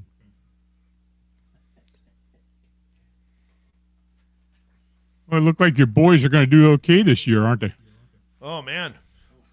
Man, I didn't expect the domination the other night. You know what's funny? Yeah. You know what's funny is I have a Dallas Stars listener named Jeremy Jones, who after game one collapse, I was taking a lot of shit that night, Lon. I bet. A lot. He was throwing a lot of daggers my way in the chat room. And funny, he hasn't been here the last few nights after games 2 and 3. Yeah, I think they got as good a shot as anybody right now. Uh-huh. When's the last time they won the Cup? 1990. It's been that long. Yeah, 35 years. Holy. Right? And that's That when was their Gretzky and only Coffey and cup. all those guys were there. No, Coffey was traded by then. Gretzky was traded by then. Is that right? That's the one where Messier took the team by the horns. That's right. That's right. And won that cup. Yeah, I had an old Coffee game used jersey. Nice. Yeah, it was the old fighting straps and everything are in there, and it was a great piece. Now, could you name the NHL teams that Paul Coffey played for? Oh my God, no way! I mean, I'm gonna go by memory, and then I'll bring it up. I don't know. Edmonton, Pittsburgh, Yeah. Boston, Los Angeles, Detroit, Hartford, I forgot about Philadelphia. He played in Philadelphia, I think. Hartford. Yeah. What I want to say Buffalo, but I don't think he played in Buffalo. Here's the teams that he played for. Let me just bring it up here. I know I'm missing some. Okay, there was Edmonton, Pittsburgh, Los Angeles, Detroit, Hartford, Philadelphia, Chicago, Carolina, and Boston. So I was missing Chicago and Boston. Yeah. So, man. Or Chicago and Carolina I was missing. I got Boston. Rarely do you see a journeyman like that. I mean, get into Hall of Fame or that great a player. It's very unusual. 1,531 points in 1,409 games. So 21 seasons, 9 teams. Yeah, that's a lot. That's a suitcase, man. You know who I got the jersey off of? I didn't get it off Coffee. Dale Hunter of the Capitals gave it to me. Really? Yeah. I think what happened was he probably ripped it off of him when they were fighting or something, and he just kept it. It had a couple blood stains on it, and it was a little beat up, but yeah, it was actually his jersey. You know, my time in the media, I only asked for one autograph.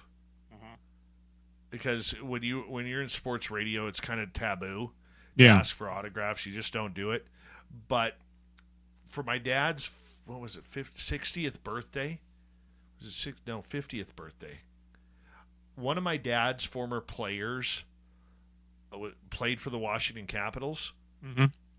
And we had a painting made of him because my dad loved this kid. Just loved this kid when he coached him. And so I actually brought the painting in and had him autograph it. Nice. Yeah. So that's the only autograph I ever got was that one.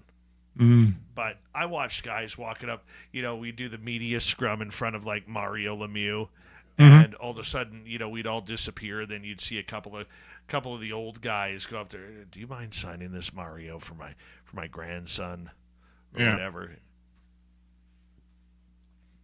So Lemieux was pretty good at handing out game use stuff. Oh yeah, I got a bunch of sticks from him. Oh, nice. Yeah. Hold on right there, Lon. Thank you to Deadman, Area 53, Lala, and Richard for the super chats. Reminder, our store is open on our website, spacedoutradio.com. We do not have ugly swag, people, so go check it on out. Here we go.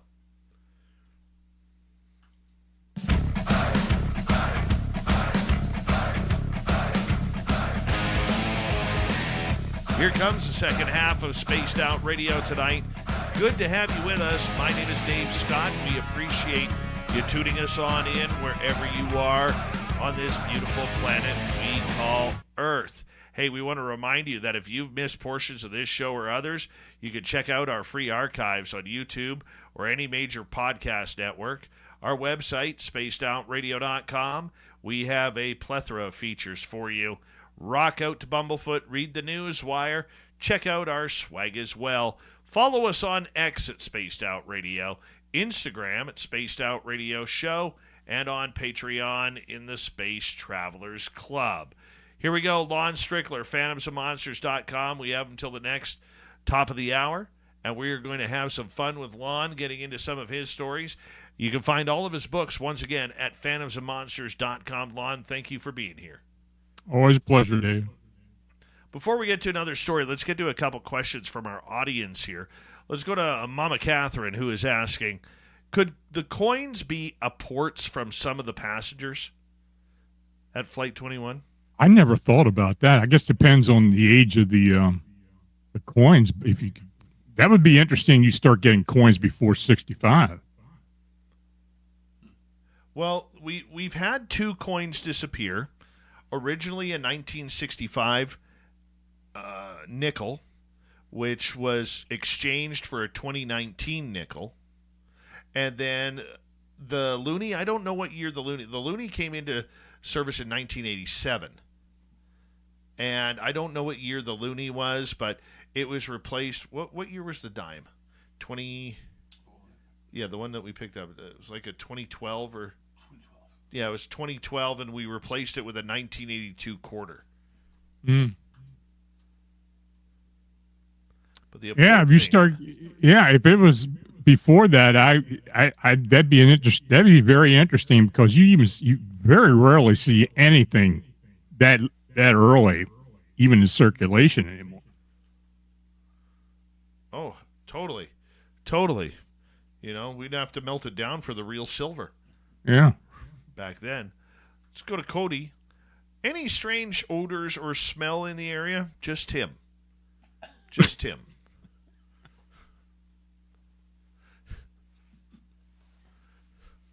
That's all I got. No. And you know what? Not to to put serious for a second. Between Tim's street fighting career back in the day and my hockey fighting career back in the day, I don't know if either of us could even smell a good, pack of bacon being cooked out there. Too many broken noses. Yeah, too many broken noses. So, unfortunately, no. The sniffers aren't working as well as they used to. Let's go to B. Arthur here, who is asking, Lon, do you think that they, being the Sasquatch, can see infrared light? I think it's a possibility. I mean, we don't know for sure, but I think it's very possible. I think they pick up on a lot of light wavelengths that we just really can't. Even audible. I think they probably can pick up on a lot more sensitive to that compared to us as well. We'll go to one more from Joe here.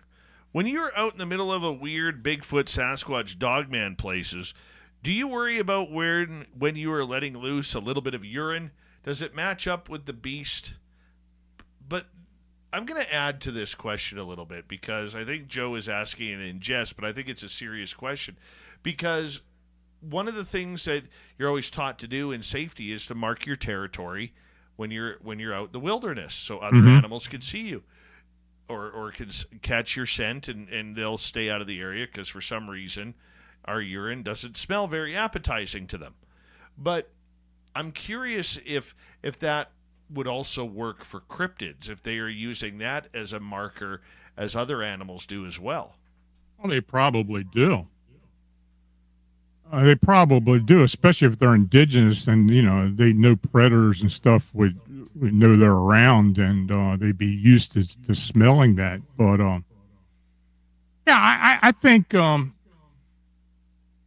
they probably would.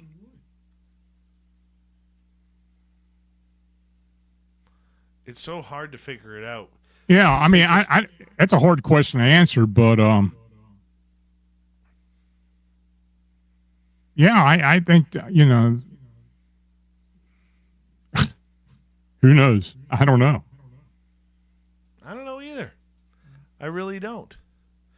Okay, let's go to another story that you have for us tonight about another account. It says, I am contacting you, being Lon, about a creature that I saw, and no one believes me. How often do you hear that, Lon? Hear a lot.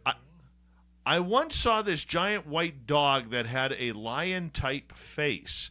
It was at 3 a.m. while I was driving home from a relative's house in the boonies of upstate New York, in Olean. My husband was driving. I saw it first and didn't say anything because I figured it was just a large dog, but its movements were very slow and creepy. But after we passed it, he asked if I saw that, and what the hell was that? It was walking slowly across the street, which was odd because it was 3 a.m., and I don't know who would let their enormous dog out that late in their front yard, and it was heading toward the other side of the road, which is just a small area of forest, and then a lake. Now, normally, when you have your brights on and approach an animal, they would look up and run away, etc. But this one just looked straight ahead and kept walking just as slowly. Anyway, it could have been a really big dog, but it was creepy and seemed abnormal. This was about 12 years ago, and we're still bringing it up occasionally. What do you think this is?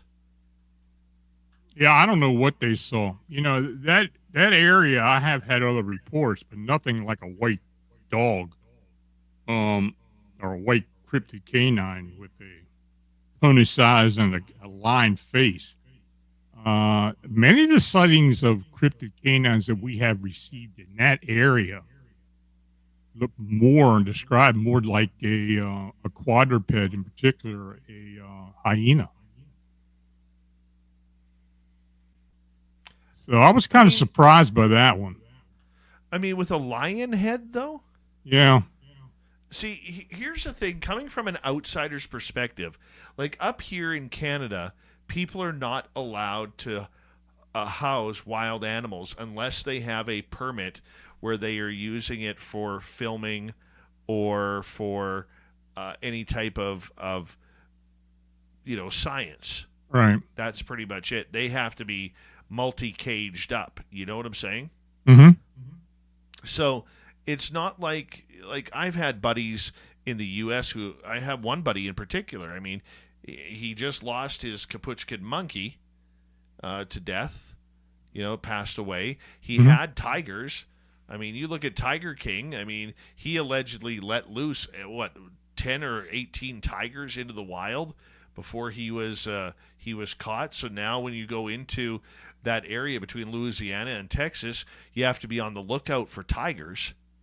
I mean, that's just scary if those things are end up breeding. I mean, that's going to create a population. It's not ideal. But across America, people can have exotic pets. Well, I think a lot of jurisdictions have really cracked down on it compared to what it used to be like. There were a lot more places, especially in the Midwest and the eastern part of the United States, where exotic pets weren't that unusual, but they really cracked down on it. But who's to say this wasn't one of those? I don't know. Well, that's what I'm saying. I'm wondering Yeah, maybe it was a that line. if it was a lion. I mean, that's just kind of the thing that I'm wondering about. I don't know. Yeah, it's unusual. Totally scary. Only report you've ever had like that? No, we've had white cryptid canines before. Here in Pennsylvania as well. Cambria County actually comes to mind. There's one area in Cambria County where there's a reservoir where a couple have been seen. I don't think it's the same one, but a couple have been seen. So apparently, yeah, it's unusual, but it's not unheard of. So weird. So weird. I don't know what I would do if all of a sudden roaming around the forest and all of a sudden there's a tiger or a lion there. Oh, God. I mean, how do you even escape from that? I mean, it's bad enough when you see a cougar, let alone a tiger or a lion. Yeah, I wish we could have caught the cougar on tape that we saw. Yeah. We missed it by like a second. Right. Man. Yeah. That was close enough. Yeah, here in Pennsylvania, the state game commission swears they're not around, but people are seeing them. People are taking videos of them. Yeah, they're around. Of course. There's always deflection because they don't want to hurt tourism. Oh, Sure. yeah, go wander that trail until the mountain lion comes and says, hey, what's for dinner? And drags off your little pet foo-foo. Yeah. Right? It's that time of the year up in our area now where Yeah. the bears have come down and the mountain lions have come down, where all the new people who've moved up here from what we call the lower mainland around Vancouver, Uh-huh. who are used to leaving their small dogs and cats outside. Well, now we're at that time of the year where the missing posters go up, and people can't figure out where'd Tiffy go? Where did little Tiffy go? Have you seen my cat Spinkles? It's interesting how so many people are just unaware of the actual wildlife that are in their area. Totally true. I hear that all the time. And what's funny is even people in our area who've even been here a long time, like we live in an area called the 108. Right. Okay, we call it the 108. And I was talking, my neighbor across the street used to be a forest conservation officer. And we were talking one time after chasing a bear up a tree in our yard, just, 100 feet from our yards. We were talking one day while we're staring at the bear up in the tree, and he's like, if people in our area, because there's about 1,100 people who live here, he said if people in our area really knew how many mountain lions were living in this 108 area, they would move out. They would completely move out. He goes, there's probably between half a dozen and 24 mountain lions minimum in this area, but they're always hiding. They're the kings. Cats, for being a big animal, are such a king and queen of stealth. Oh yeah, they're very stealthy. Very stealthy. Oh yeah. Yep. All right, well, let's go to one more report here. Okay. Oh yeah. The old Wolfman in Papa's backyard. Well, that's just a party now, isn't it? Here's the note sent to Lon. I have enjoyed your Phantoms of Monsters ebooks and blog the last few years. I just finished the one that had several dog and wolf humanoid encounters. I like reading these encounters because it makes me feel better to know that there are others out there who have had encounters with something that they can't explain. I decided that I would send you my weirdest story, which happened to me as a child. I have seen and felt strange things since then, but this encounter was both the strangest thing that's ever happened to me and, I believe, a catalyst for other unusual things in my life and an interest in them. Several years ago, I sent this encounter to another well-known researcher, but I never heard back anything. I'm not surprised, as it is pretty odd and seems made up, but it did happen. What it was, I have no idea. When I was a little girl, my papa lived in an old farmhouse in the upper end of Cleveland County, North Carolina. We used to go visit him every Saturday. My dad, my mom, my baby brother, and I, along with usually several of my dad's brothers and his sister and their assorted children, would congregate after lunch at Papa's. Our cousins would play together outside and out in the woods, which ran behind my papa's farm, and stretched for probably 10 miles to a dirt road, beyond which was an apple orchard and a cattle pasture. This was in the early 80s in the rural area, back when kids could take off to the woods for hours and it was okay. We would all have dinner together and then hang out until bedtime for us kids, when we would all head home. At the time, I had just turned 8. My cousin Jay was 6. My brother and Jay's sister were both small toddlers, barely walking. The night in question, Jay and I and our little siblings were the only kids present at Papa's. He and I had spent the day playing in the woods as usual, and out in the yard where Jay was trying out his brand new skateboard. After supper, we hung out in the back bedroom watching TV until our parents informed us that it was time to go home. Papa's house had a glassed-in porch which also served as a laundry room on the front, right outside the kitchen. This porch, because of the way the lot was laid out and the house was built, was very tall, and looking out of the windows gave you a panoramic sight elevated view of the backyard. I would speculate that the porch windows were about 20 feet off the ground, and the backyard sloped away from the porch. The backyard was lit by 2 large lights, one of which was mounted on a pole to the left of the yard, the other mounted on the side of Papa's shop, which was to the right. They were very bright and each lit up a fairly large chunk of area. The only real shadowy part of the backyard was the area where the large tree stood, casting a shadow that fell between the shop and the greenhouse, which was to the far left of the yard. It was under this tree that Jay had left his skateboard when we stopped playing to go eat supper earlier, and he and I decided that we should go out to get it while our parents were still saying their goodbyes to the kitchen. The Wolfman was in the backyard. When we saw him at the exact same time, as soon as we entered the porch, he was man-sized and he looked exactly like a werewolf from a bad B movie. He had shaggy dark brown wolfman head along with pointed ears and a lighter brown muzzle.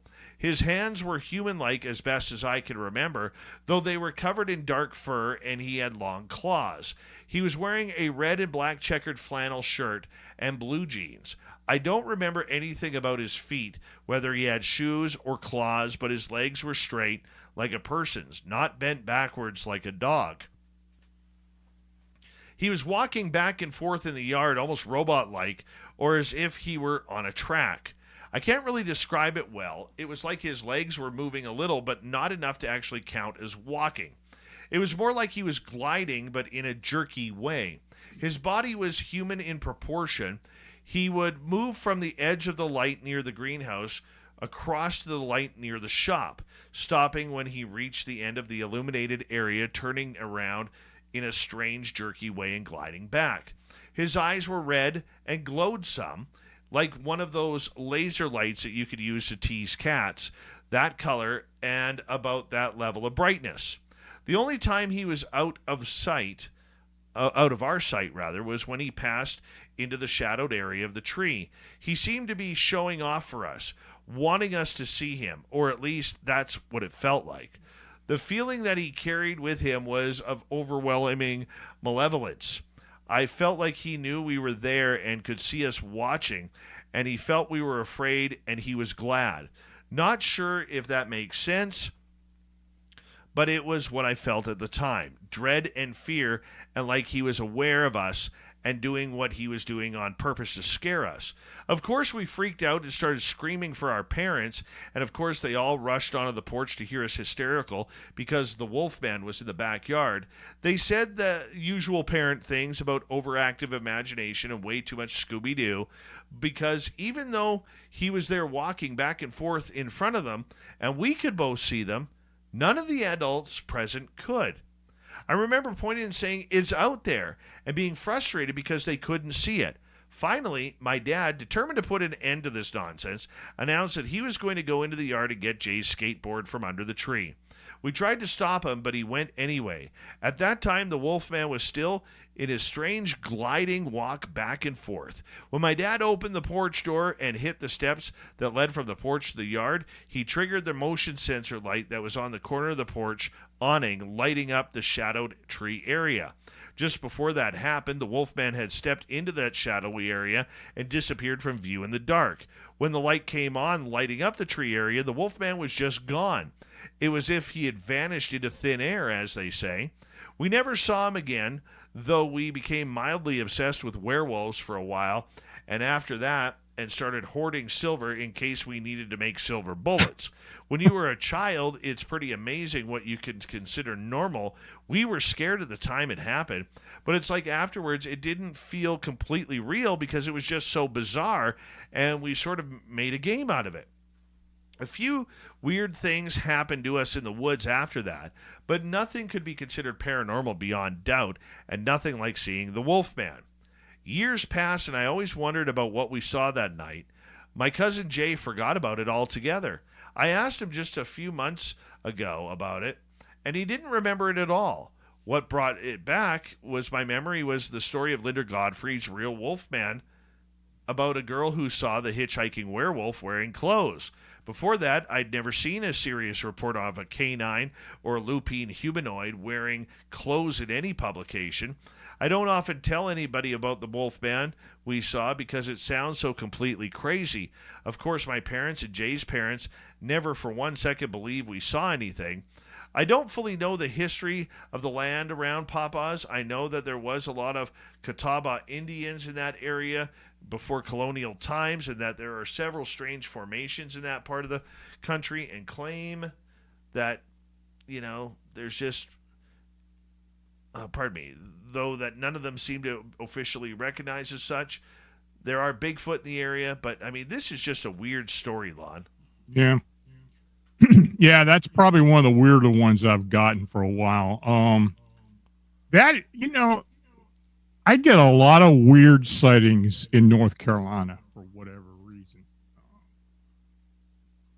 And Cleveland County is probably one of the least places that I get reports out of. We had a lot of big cat sightings in western North Carolina recently.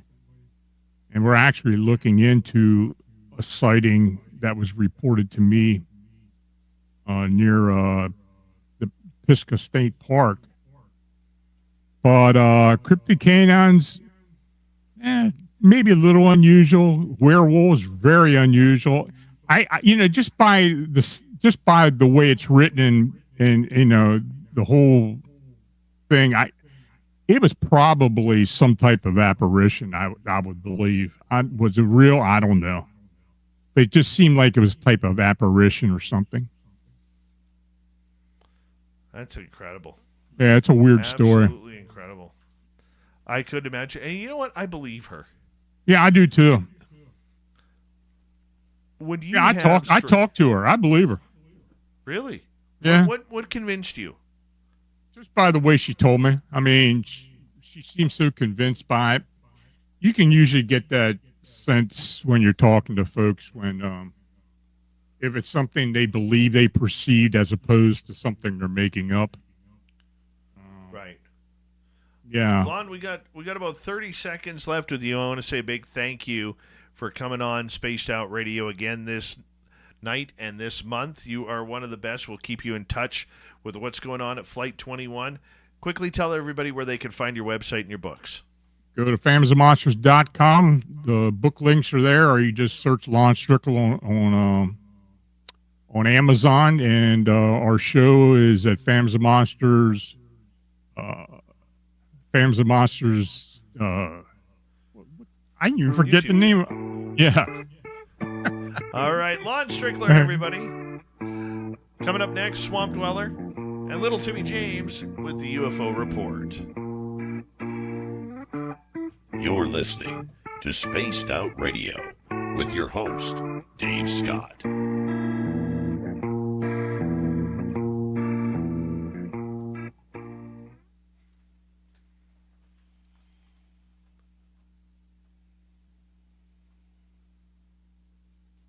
Thank you, Lon. Appreciate you. Had a brain fart at the end there. Could you do me a favor before I let you go? Text me your phone number so that way, because you and I usually chat online, because in case something happens, I want to be able to maybe try and ring you while we're out there. You want me to send it on Messenger? Yeah, just send it on Messenger. Okay. Then I'll grab it. Sounds Thanks, good. buddy. Okay, you take care. Thanks, bud. Take care. Mm-hmm. Lon Strickler, everybody. We'll be right back.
cutting it close there. Thank you to Richard Lala, Area 53, and Deadman for the super chats. Here we go.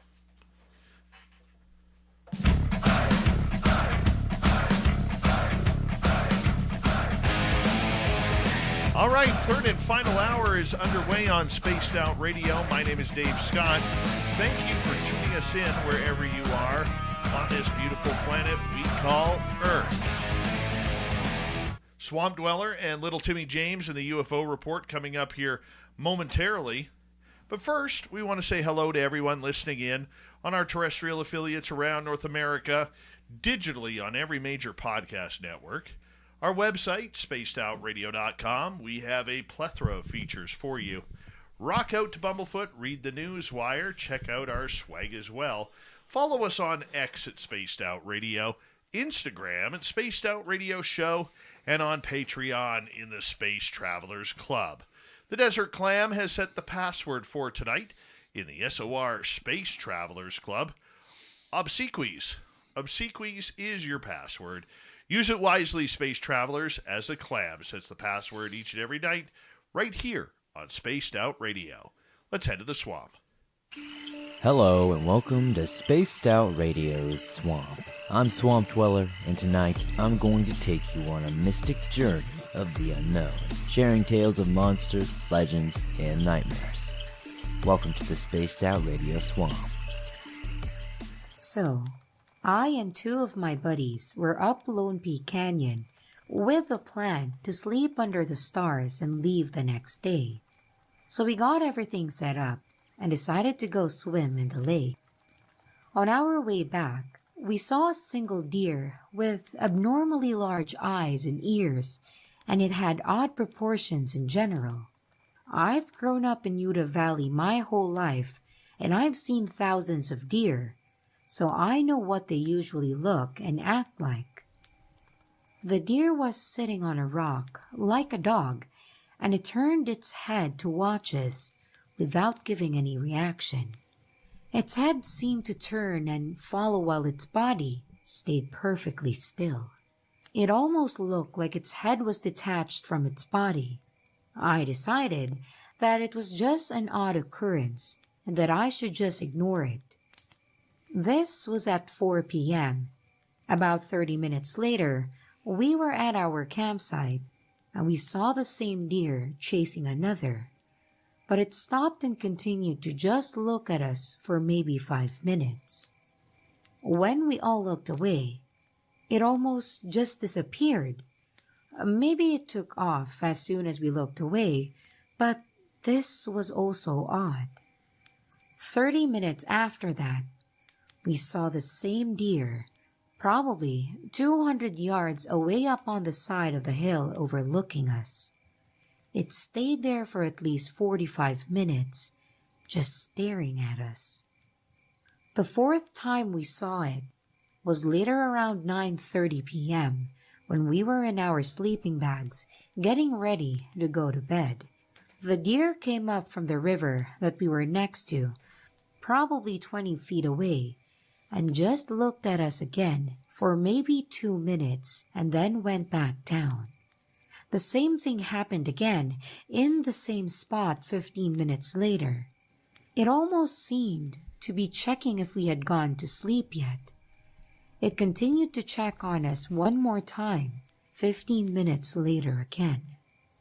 At this point, I was a little freaked out, but didn't want to say anything because I was afraid my friends would say I was imagining things. So, we all tried to go to bed, and at about 10:30 to 10:45, we started hearing something maybe 10 feet away just under the hill that led to where the river was. We continued to hear what sounded like a deer walking in the river and coming to check on us. Every time it would get close, we would start talking and shine our lights into the trees to see if we could see anything. This happened enough to the point that we grabbed everything and left at midnight. On our way down, my buddy said they kept seeing silhouettes off to our sides. The entire way down, we kept seeing weird things, like a deer right next to the road, staring at the mountainside at literally nothing, not moving or reacting or grazing. We continued to see more and more deer that were behaving oddly. But remember that we have all seen thousands of deer just up that canyon itself, and they never behaved like that. Please, anyone, let me know if you think it might have been something. You know, I think I actually played that story last week. Did you? I think I repeated that. I feel bad about that because usually I erase them when we're done. But I think I repeated that one. I apologize. But either way, it's still a good story from our man Swamp Dweller and one of his hidden voices that he uses sometimes to tell stories. If you want more stories that are creepy, head to Swamp Dweller on YouTube. Check it on out. Hit subscribe. Ring that bell. Time for the UFO report. That is an interplanetary flying space saucer.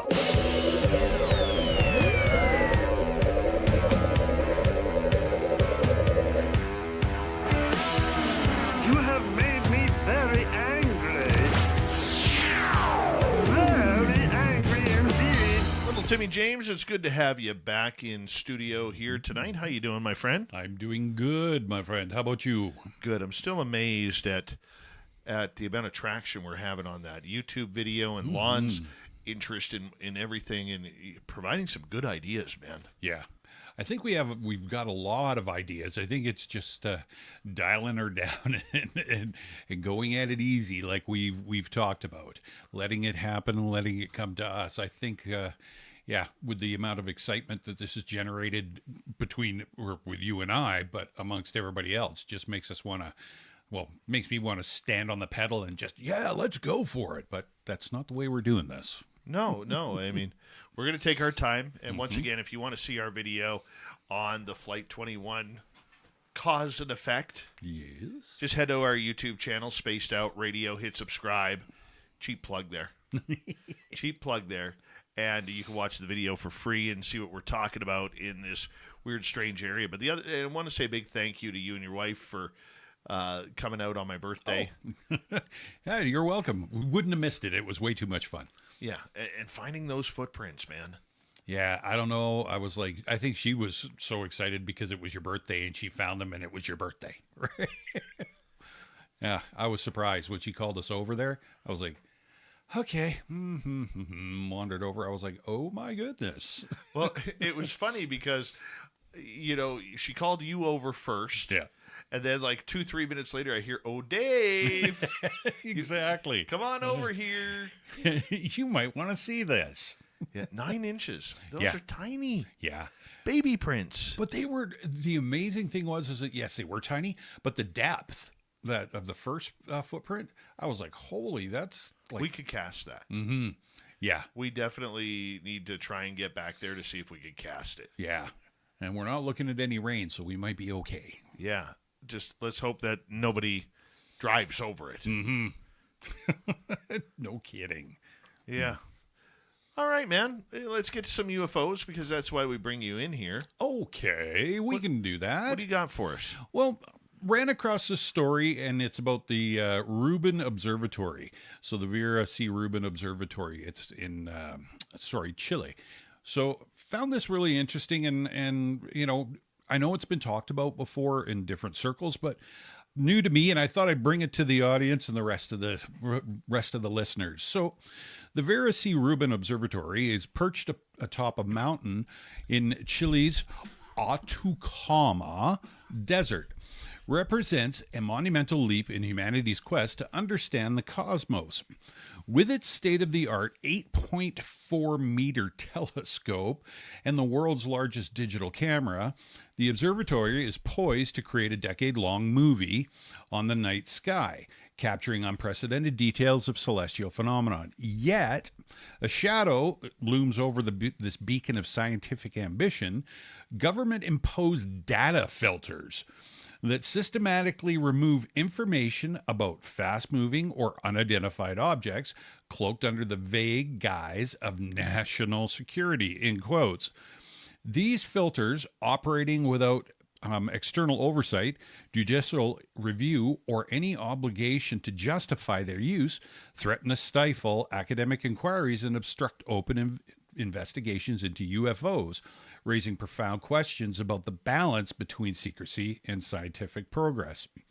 The Rubin Observatory, funded by the U.S. National Science Foundation and the Department of Energy, there you go, is designed to scan vast swaths of the sky, detecting everything from distant galaxies to near-Earth asteroids.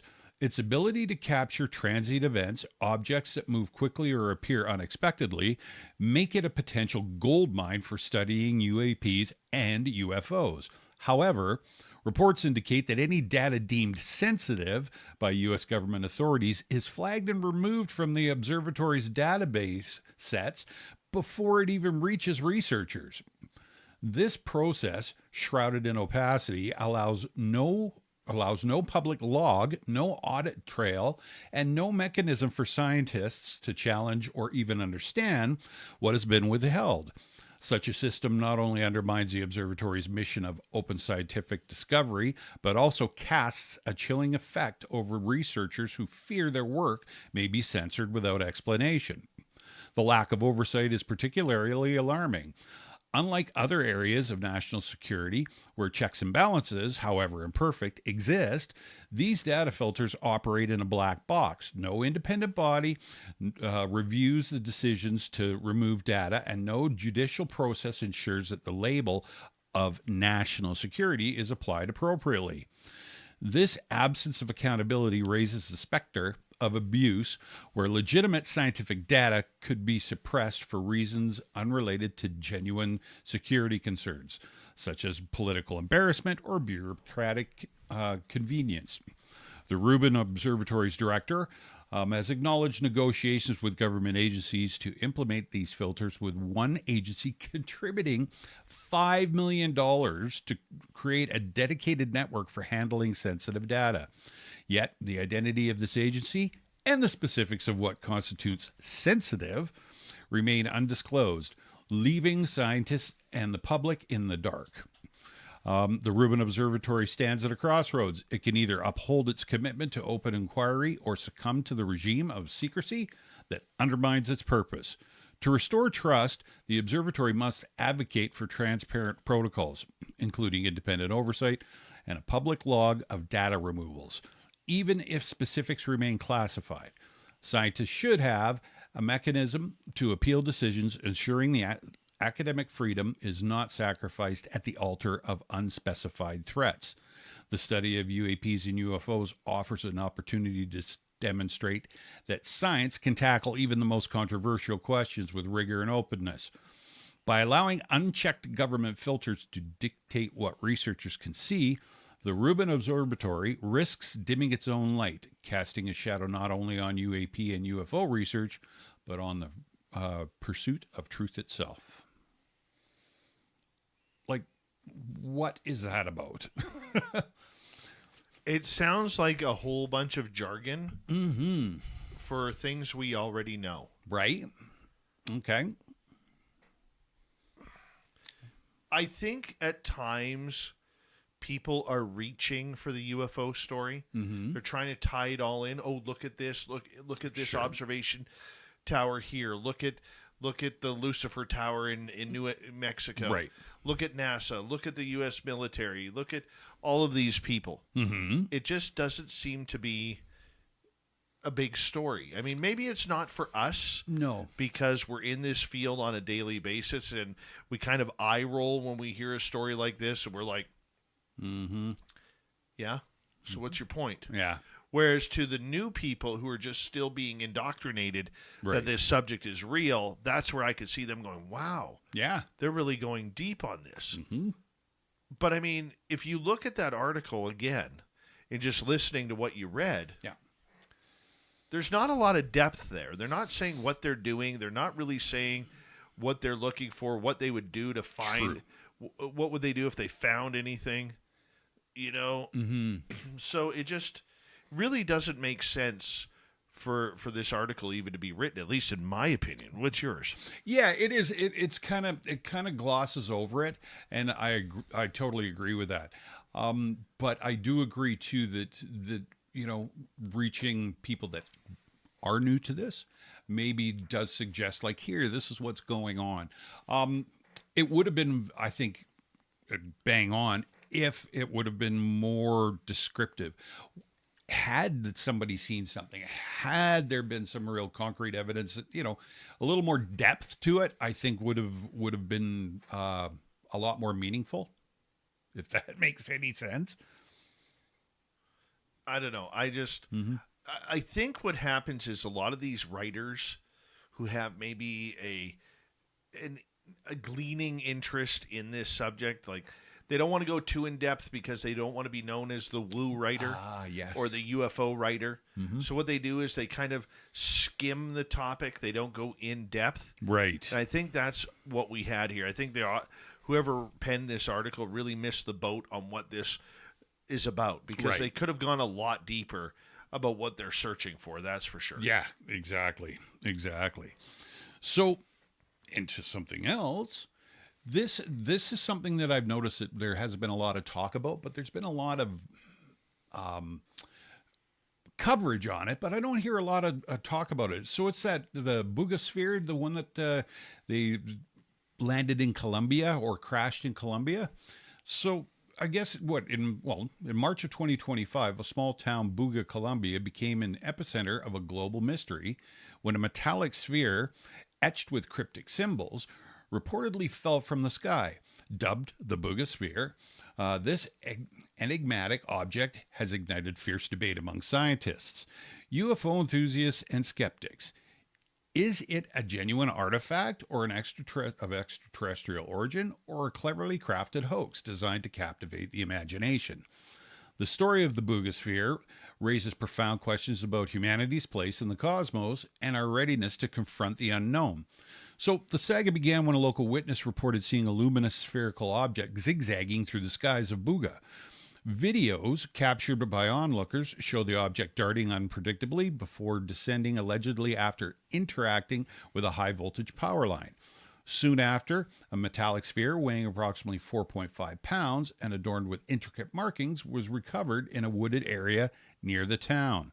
The object's seamless construction, lacking visible welds or joints, and its three-layered structure, revealed by X-rays imaging, have fueled speculation about its origins. So radiologist Dr. Jose Velasquez, who examined the sphere, described it as an anomaly. He noted its high-density material and the absence of manufacturing marks typical of human-made objects, suggesting it could be evidence of advanced, possibly non-human technology. Supporters of the extraterrestrial hypothesis pointed to the sphere's unusual symbols, which some researchers have compared to ancient scripts like runes or Mesopotamian writing systems. They argue that the object's behavior in flight and its sophisticated design challenge our understanding of current technology. Yet skepticism abounds. Dr. Julia Mossbridge, a physicist at the University of San Diego, has expressed doubts, calling the sphere a potential art object. She argues that its polished appearance and engravings, which appear handcrafted to some analysis, suggest a human origin.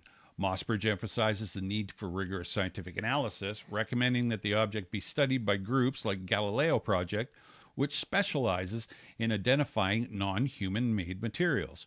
She cautions against leaping to extraterrestrial conclusions without exhaustive evidence, noting that the sphere's discovery taps into her broader cultural fascination with UFOs. So the Boogosphere's allure lies in its ambiguity. Its seamless construction and mysterious symbols challenge conventional explanation, yet the absence of definitive proof keeps it grounded in speculation. If it is a hoax, it's a remarkably sophisticated one designed to exploit humanity's longing for cosmic connection.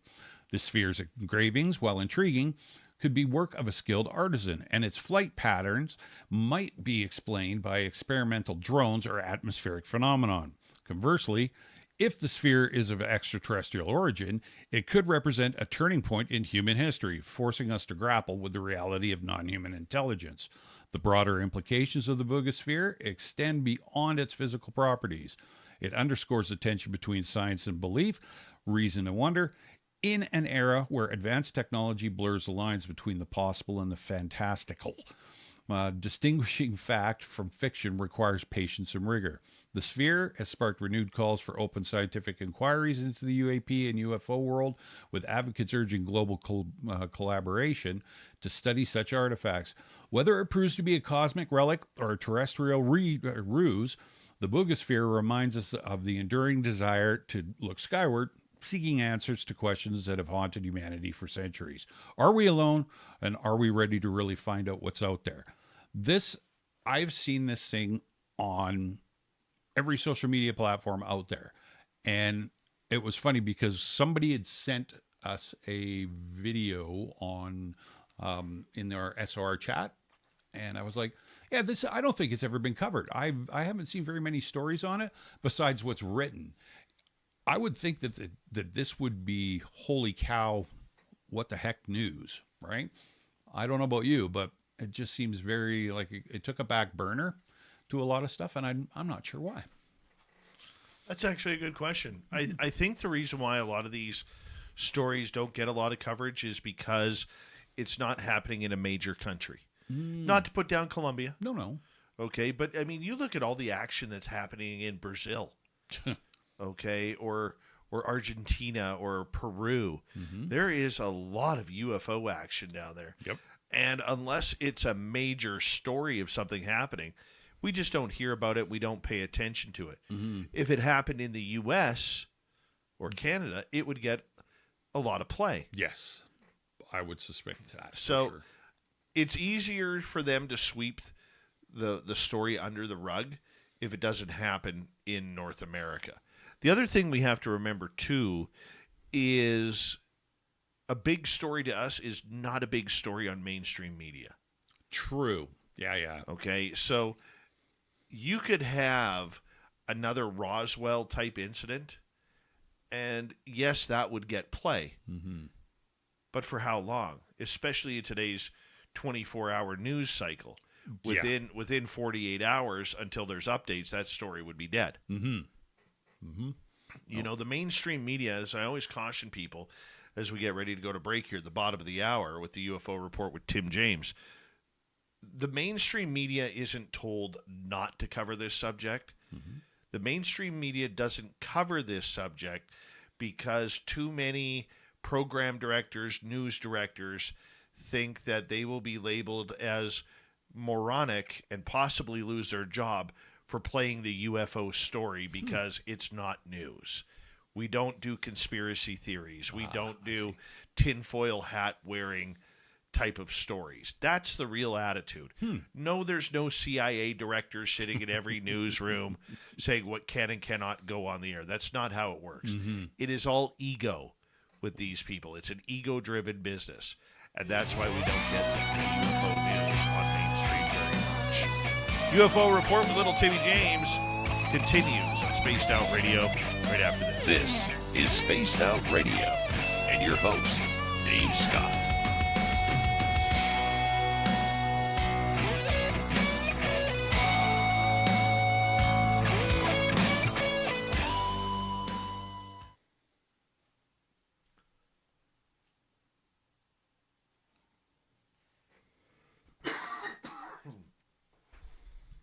I don't know what it is with all of a sudden hour 3 when you're in here, all of a sudden I want to cough.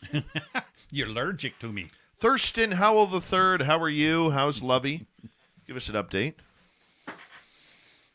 Oh.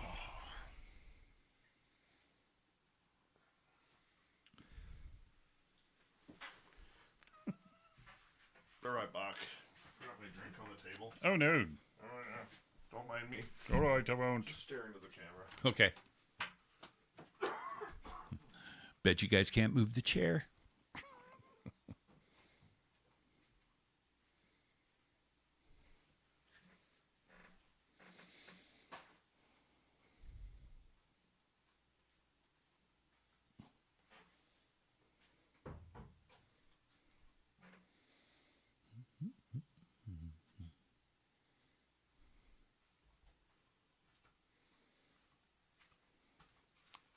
Nice food. They're talking about oysters and sushi. Oysters and sushi? What the hell are you looking at? I'm just looking at the chat. Some race fans talking about raw oysters from a sushi joint are the best. There's nothing good about raw oysters. There's nothing good about raw oysters. It's almost time for a haircut again. Holy cow. I know how you feel. Look how long this is making my head look, man. Hold on. I got like a foot and a half here. I got like a big footprint on my head here. Holy cow. Hey, Dave, why such a long face?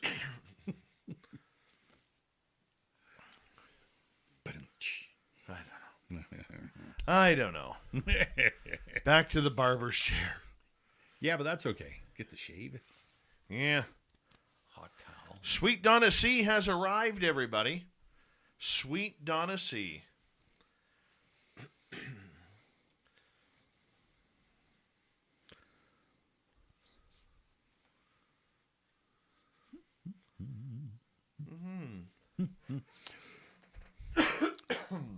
Yeah, now the hair's looking very poofy. All right, especially this side right here. Like, what's with that?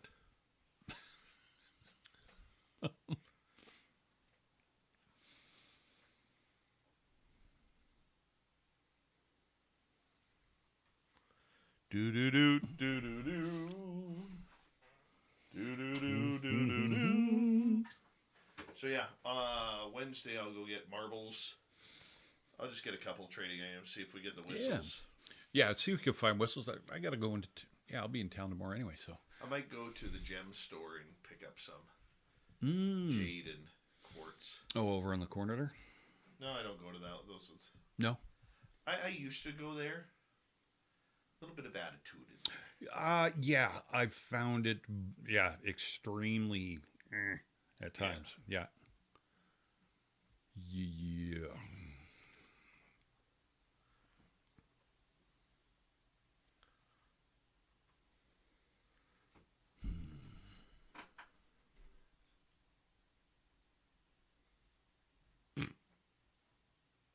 What he said. See? Your birthstone's lava. It wasn't mine. It was yours. What's that? Phrase fan. You're so old, your birthstone is lava. It's not see, nobody went after Timmy James on the age thing this time. Yes. Thank you, race fan. My son goes up to Tim the other night. He goes, Tim, what was it like having a pet dinosaur back in the day? Yeah, it was pretty good. There was about 20 minutes where everybody took turns. Even my wife. And a good time was had by all. Oh, God. That was hilarious. Yeah, that was a good one. When he... Oh, my God. Even his little buddy got into it.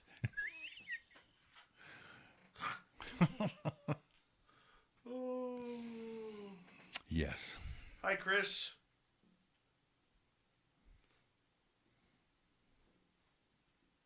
Teen, what's happening?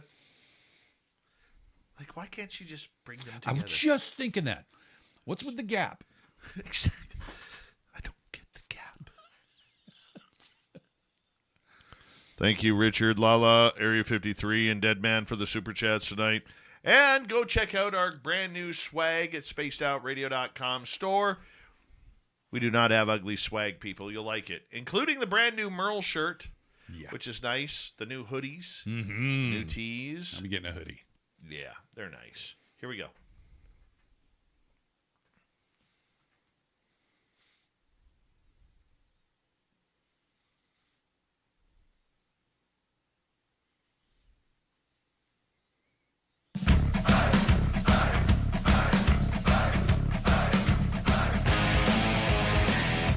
Here we go with the final half hour of Spaced Out Radio. The UFO Report with Tim James continues right after this. My name is Dave Scott. We appreciate you joining us because we love it here. We do. We love doing this show for all of you.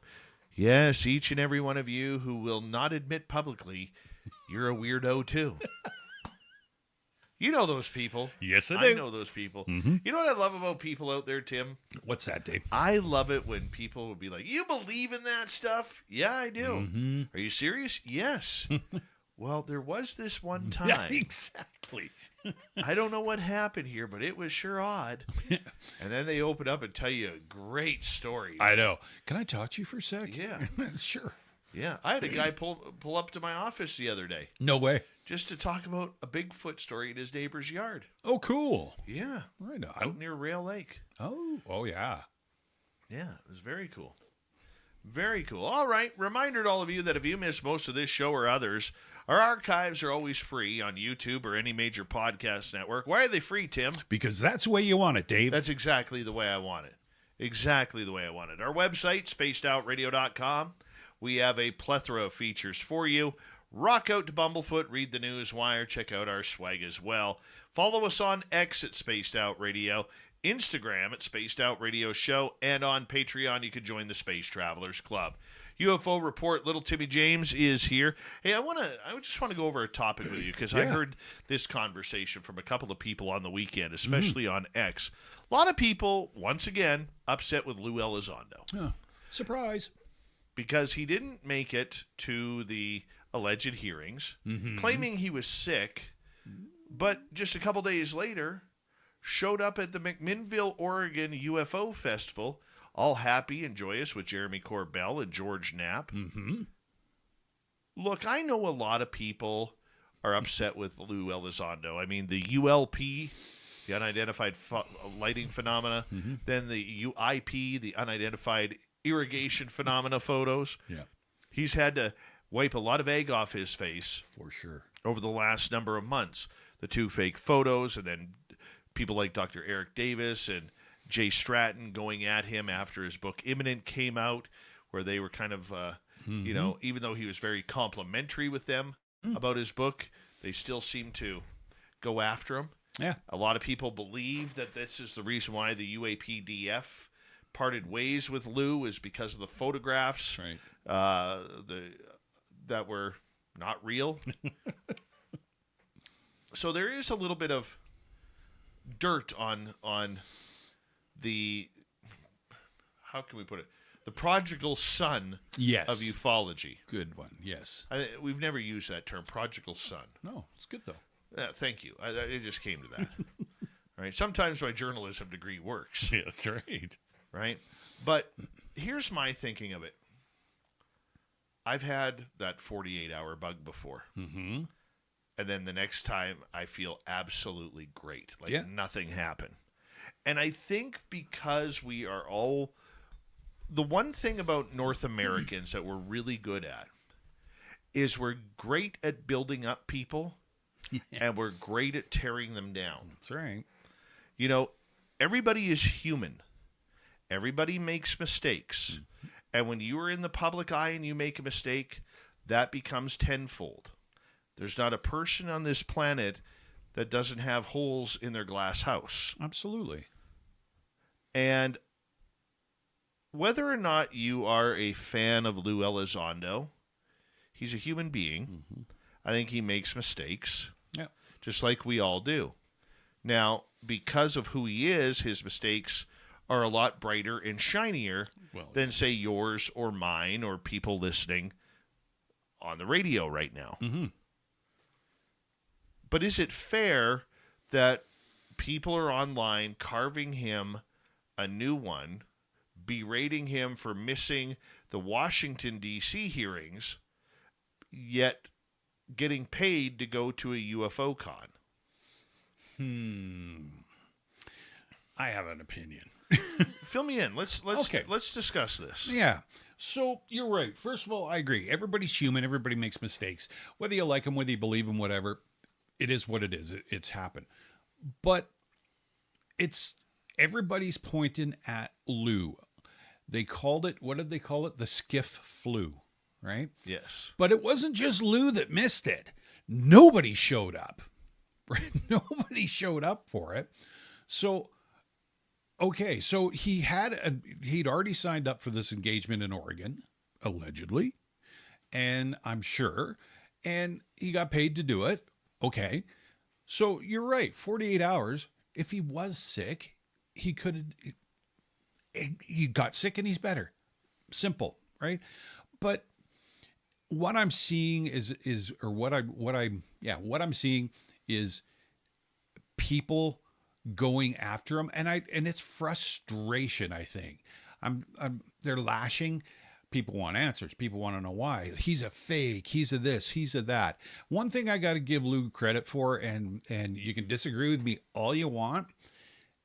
Anytime he gets kicked, punched, ridiculed, knocked down, he always handles it with class. He never lashes back out. He never goes crazy. He never says things that are, he's like, I understand. He's very just even keeled with it, and I give him credit for that.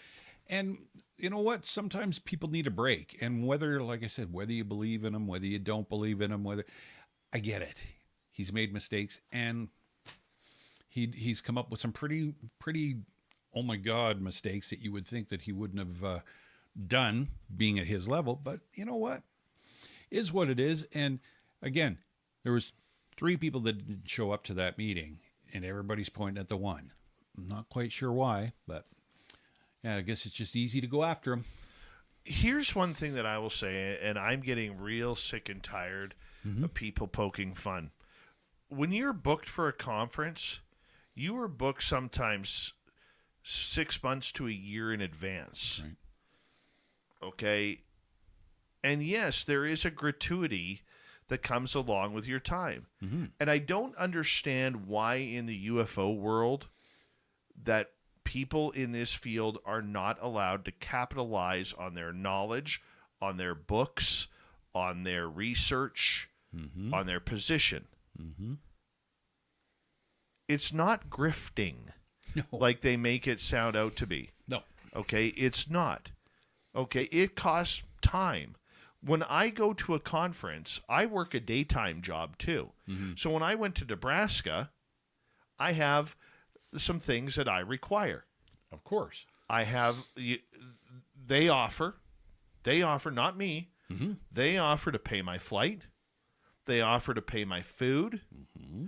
They offer to pay my hotel. And I get a stipend for being there. Sure. If I were to, not go, okay, I would be working my daytime job. I would be working where I'm collecting an income. Sure. So why am I not allowed, or not just me, let's not make it a Dave thing. Yeah. But why isn't somebody like Elizondo or Knapp or Corbell or whomever, why are they not allowed to make a dime off of this subject? Good question. Okay. I'll give you this example because the majority of us out there like sports or movies. Sure. One of the two. I think we could 100% agree that you like one of the two. Sure. So should, say, an A-list actor, okay, let's take Ryan Reynolds, for instance, or Tom Cruise, or whoever you want. Okay, should they say when they have their fee for starring in a movie, should they say, well, I'm grifting for this part, so I shouldn't be paid for it? Mm-hmm. Or let's say you're a quarterback in the NFL, where right now the average salary of an NFL quarterback is $45 million a year. That's it? Mm-hmm. Okay, 10 years ago, the average salary for an NFL quarterback was about $15 million. Yeah. Okay, talk about inflation and a salary cap. Right. I use a sports analogy because it's easy for me being a sports guy. Mm-hmm. Okay, but could you imagine Patrick Mahomes of the Kansas City Chiefs, the number 1 quarterback of the NFL, going up to the Chiefs ownership and when they offered him that $400 million contract, going up to the ownership saying, no, give me a league minimum of $400,000. CFL money. Yeah. Or you take a baseball player. Okay. Oh, you're offering me an $18 million a year contract? Oh, no. I'll play for $1 million a year. Right? That's not how it works. That's not how it works in anything. Okay? You get what you pay for. Absolutely. And everybody has a fee. Just like the $1 Million Man Ted DiBiase used to say. That's right. Everybody has a price. When you go to work every day, are you grifting? Nope. Or are you going to work to take care of your family? Some people take care of their family through this field. Okay? You don't have to like their research. You don't have to agree with their research. Okay? But this is how they're making a living. Some of them. Yeah. Right? And that doesn't bug me that he went to McMinnville for the UFO conference. Good on you, Lou, for going. Yeah. Okay? I don't agree with your photos. No. I don't agree with your lack of knowledge about those 2 fake photos. That pisses me off. Yes. But I'm not going to sit here and jump on the bandwagon with other people saying, look at the grift. Yeah. Look at the grift. What is a grift? Somebody making money off of something they enjoy? Yeah. That's a privilege, not a grift. I agree. That'd be like somebody giving me heck for Bigfoot Broadcasting Limited, which is our company, okay, not being allowed to make a dime off of YouTube or our podcast network or our store or our Patreon. And the funny part about it is the majority of these people who call it a grift, they're YouTubers who have their super chats open. Yeah. So if you don't know what a super chat is, when you can monetize your channel on YouTube, people can choose, if they're in your chat room, they can choose to donate you money to your channel, depending on maybe it's your guest or your cause, or maybe they just like you and feel that they want to, tip you every night. It's like a tip. Yep. Okay? These same people who are claiming Elizondo is grifting for going to a conference that he probably booked between 6 months and a year ago are literally having super chats and getting paid on their own YouTube channel to gripe about Elizondo doing the exact same thing they are. Yep, I would say that is hitting the nail on the head. Right? For sure. And once again, you don't have to like his information. You don't have to care for his style. You don't have to care for what he represents, whether it's part of the intelligence community or whether it is part of the of who he is. Yeah. Because we do know he is a counterintelligence expert. Mm-hmm. But what we also know is he's allowed to make a living. And if somebody comes up to you, I would like to see one person in this field who is, say, offered, I'll pay you $1,000 or $2,500 or $500 or $5,000 to fly out here, give us a 1-hour speech. Here's your hotel room for the weekend. Here's everything. I would love to see one person come up to me and say they would decline it. Yeah. And no offense, if you say you're declining it, you're a liar. I don't, and you know how often I use the word liar. Yes. I only use it when it comes to NASA. That's true. That's true. Okay. Yeah. So that is my point on this subject. Leave the guy alone. Okay? Razz him all you want about his book and what he said in his book. Absolutely. Okay? Yeah. Because that's public. Yeah. Okay? Go after him for putting the fake videos up. That's cool too. That's allowed. But when the guy is booking his schedule, okay, and he's got the skiff flu, which we don't know whether or not that's real or not. Exactly. But still has his commitments to a UFO conference. We love this subject. Let's stop crapping on the conferences. Yeah. Let's stop crapping on people dressing up as aliens there. They're having fun. We're allowed to have fun. And Lord knows over the last 10 years in North America, there hasn't been a lot of fun. No. Whether it's because of politics, whether it's because of gender identity, whether it's because of religion, whether it's because of Karens and Pandemics. and male Karens and everybody out there, okay, who have been just looking to make us into a monotone 1984 type society. Yes. We're allowed to have fun. Relax, people. You're allowed to make money off of subjects you love. I don't care if it's farming. Okay, I know people an hour north of us. Yeah. They have they started a YouTube channel like 4 years ago. The wife had to quit her job. She was making $4,000 a month at her job. And their YouTube channel took off where they're making about $16,000 a month off of YouTube. That's wrong. Is that grifting on their farm? I think so. Should she have stayed in a dead-end job that she hated? No. Why? But according to the UFO world, she should have kept her dead-end job that she was at instead of going on YouTube and being able to benefit for not only her but her family. Well, how dare her? By teaching about how to grow vegetables, how to farm, how to store food over the winter so it lasts, how to pickle. Now, granted, different subject, okay, but in the reality of the people who are saying that people are grifting in this field, yeah, that should be, how dare you? You should not teach people how to farm. That's grifting off of them. That's right. Right? Yeah. It's ridiculous. No, for sure. Sorry, rant over. I liked it. Right on, Dave.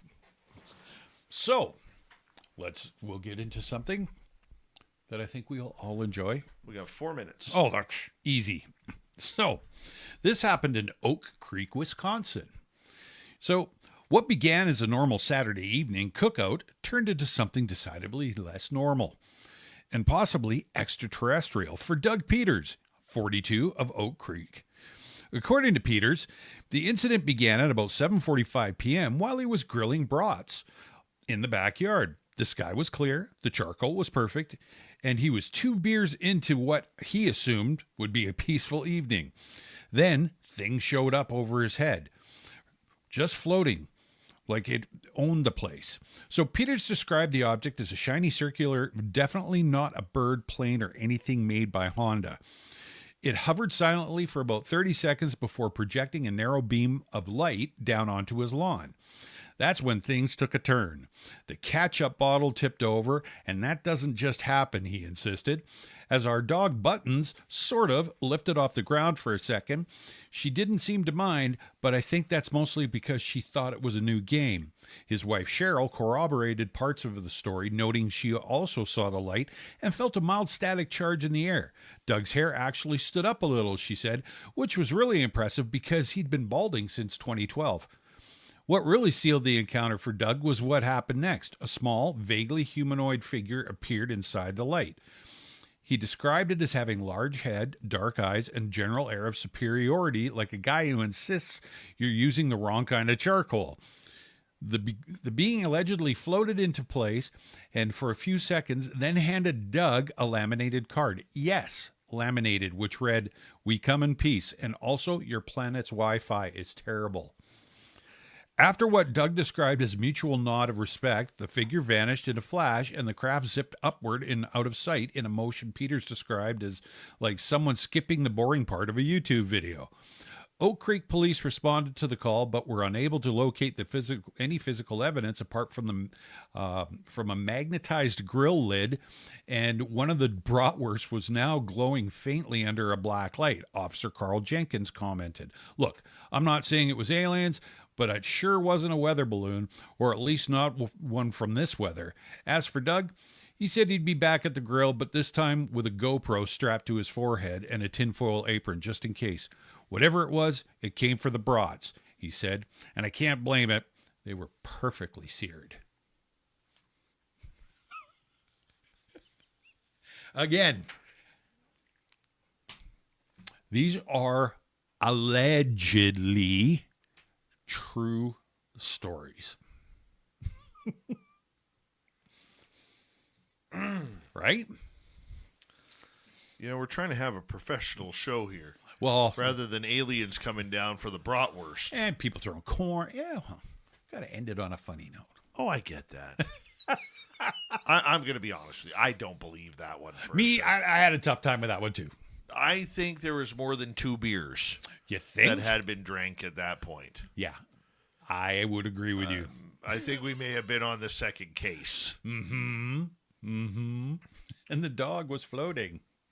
I mean, look, at that point, if you're a case and a quarter in, yeah, and you got your barbecue on low with the charcoal just searing perfectly, them brats are going to cook perfectly every time. You get that right. And I like a good brat. Me too. I do. Mm-hmm. I like a good smoky. Oh, yes. Especially the ones with cheese in them. Yeah, not so much. Yeah, I like them better than regular hot dogs. But there's no way the aliens are coming down with a laminated card saying, hey, we come here in peace. And your Wi-Fi sucks. And your Wi-Fi sucks. Like, what are we doing? What are we doing? Good night, Tim. We say hello to Mr. Ron Bumblefoot Thal. Rocking in the background with Little Brother is watching. Bumblefoot is the official music of Spaced Out Radio. Rocking us in and out of every single show. Get your horns up for the guitar god himself. Special thanks to everybody listening in at home, at work, in your cars, wherever you may be. Thank you to everyone in our chat rooms tonight. YouTube, Twitch, LGAB, Facebook, Spreaker, LinkedIn, the Space Travelers Club, and on X at hashtag Spaced Out Radio.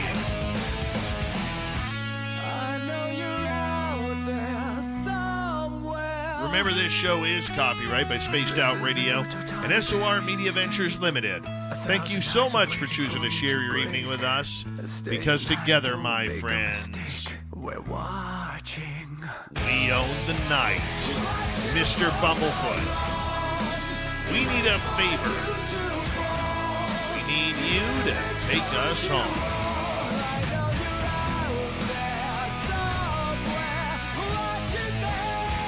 Yes, the Woo train has docked for the night. But soon, my friends, we shall ride again. Seats are always available.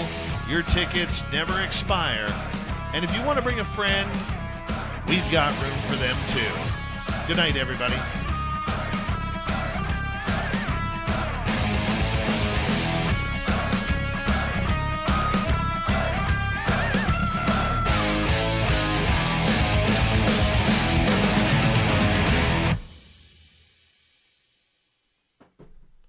That's a good show. Yeah. Very good show. Very, very good. Yes.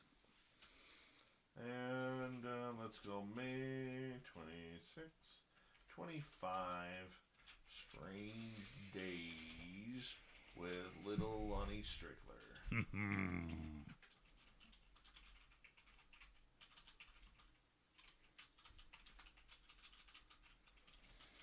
Oh my God, I can't type.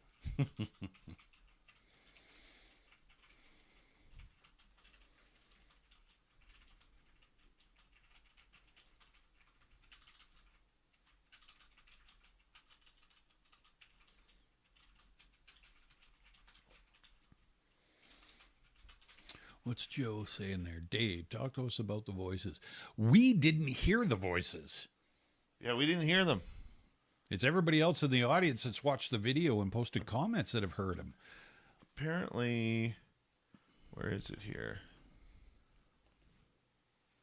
5701 and 5735. Okay. Hold on. Bring it up on your phone while I'm doing this quickly. 57.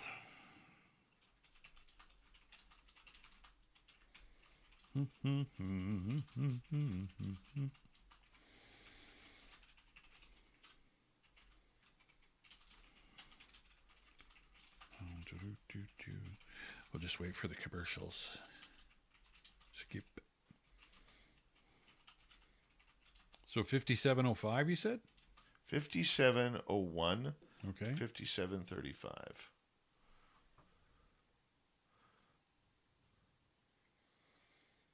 Okay. 5701. Dropping. Oh my God. Hold on. Do that again. Holy. Justice. That's what it sounded like. That was wild. Do that again. I'm going to.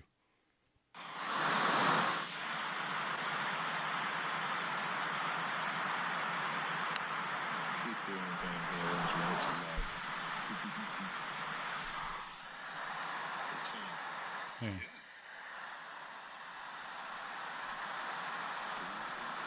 Hang on. I went too far. Sorry.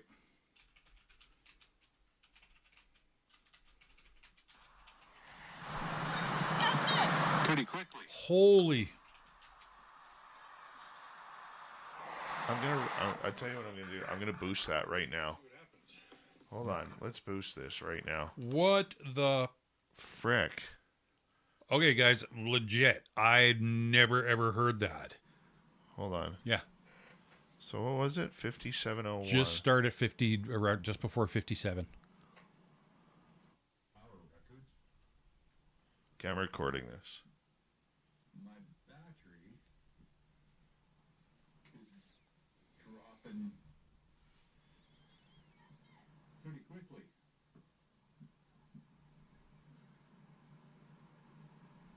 Well, see what happens. Okay, I'm gonna stop that. What the Sam frick here?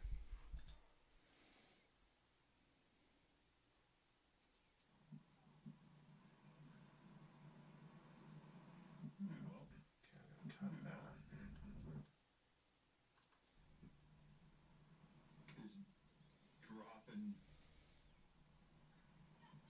pretty quickly. Right there. Wow. Hold on.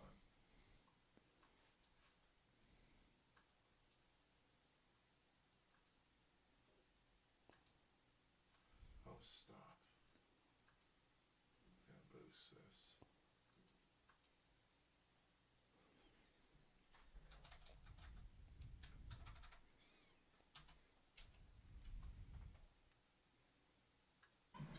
Pretty quickly.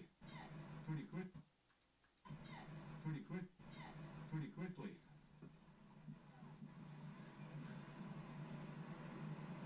Hold on, let me just undo this for some reason. I ended it too close. Undo. Okay. Dropping. Okay, I gotta cut that part. And then we're gonna analyze this.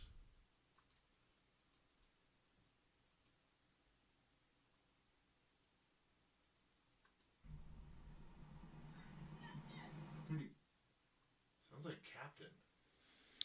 Captain or Justice? No, here, hold on. Yeah, yeah. Hold on a second here. I'm gonna grab this. I'm gonna boost this again.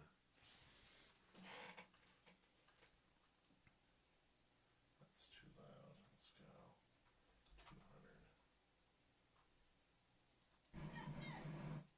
It's Captain. Mm-hmm.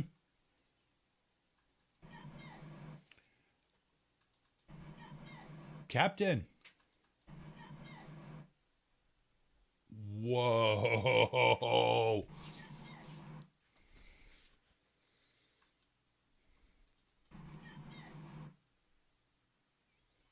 Why? Okay, so let's listen to the other one.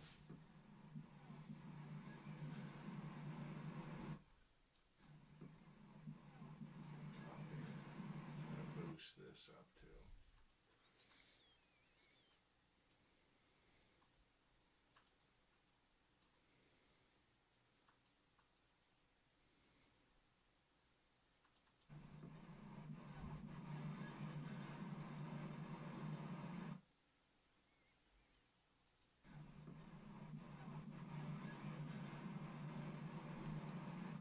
Something get the people?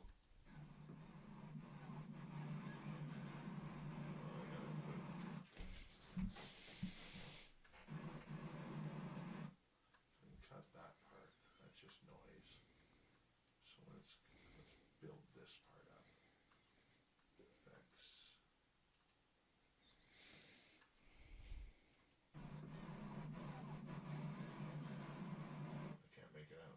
same voice. Mm-hmm.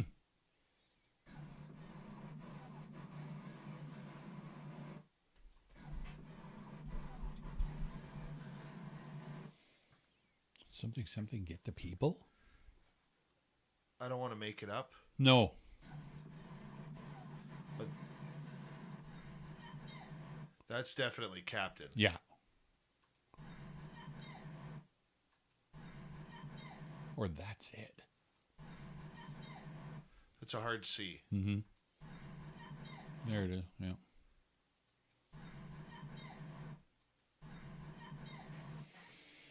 Okay.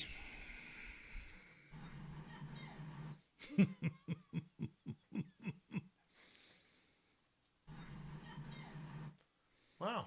I'm gonna have to dig through this now. Yeah. I mean, obviously. Yeah, what we should do is pull them out and just say EVPs from video number 1. Yeah. Yeah, for sure. So And guys, this is a reason, and I'm going to say thank you to all of you yes, for watching this, because this is the reason why we asked you guys when you're going through the video, to really kind of break down what you guys are hearing. Right? That's fucking incredible. that's awesome. Yeah. And yeah, you guys, thanks, because yeah, I mean, if we didn't hear that sitting there, obviously, and that's the first time I've heard it tonight. Yeah. So yeah, I'm going to be going through that, and yeah, if you watch it, and again, we're not plugging this for you for views, but anybody that's watched it, and I've seen in the comments, Dave and I both seen, a lot of people are putting timestamps on what they think they hear or what they think they saw and stuff like that. Keep it up. It doesn't matter. Just do whatever, and if it's nothing or it's something, because that's incredible. And yeah, you guys can all be part of this. This is a good point, man. We appreciate every one of them, every comment. That is fucking freaky. Yeah. Now I got to dig deeper, because I know that I've seen some of the comments, and people heard kids laughing and heard other people talking, and yeah, so I'm going to dig into this. And then laughter. Okay, I've saved this audio here. Mm-hmm. I'm just going to make a Flight 21 file here. That is just freaking ridiculous. Yep. And then what's Dry Toast saying? There's a lot of chatter for quite a bit, then laughter. Okay, cool.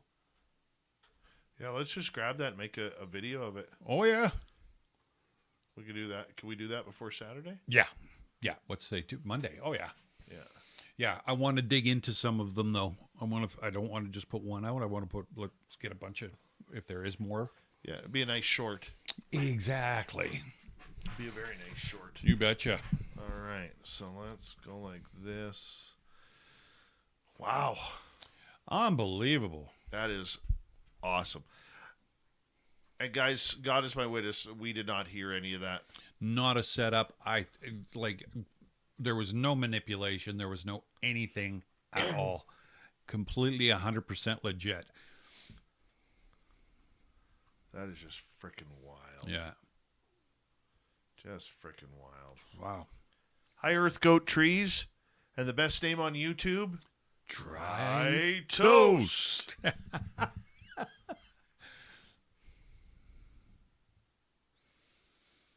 And we do have somebody new in our chat room. I'm sorry, I don't know what language that is. So I don't know how to really pronounce your name. But thank you for listening, and hopefully you hit subscribe. That is just freaky, man. I know. Captain. Yeah. So is that captain of the plane? Or a number of people call me captain? That's right. Well. Who is it? What is it? I would assume it would be the captain of the plane. I would too, but it doesn't. Yeah. It could be you. I don't know. Yeah, I don't know. Definitely get into headphones. When are we getting volume 2? We're going out this Saturday, Joe. Yeah. We didn't go out this past Saturday because we had other stuff that we had to do. Dave's birthday. And Sunday's reserved for me. I'm just letting everybody know that. Me and my wife do stuff on Sundays, so. Yeah, that's fine. But this Saturday with bells on. I think we're going to be out there a little bit later. You think? Yeah, I'm pretty sure. Yeah, we got some plans. Yeah. Yes, there was children on the plane. Who or what, though, we're not investigating the plane crash. No.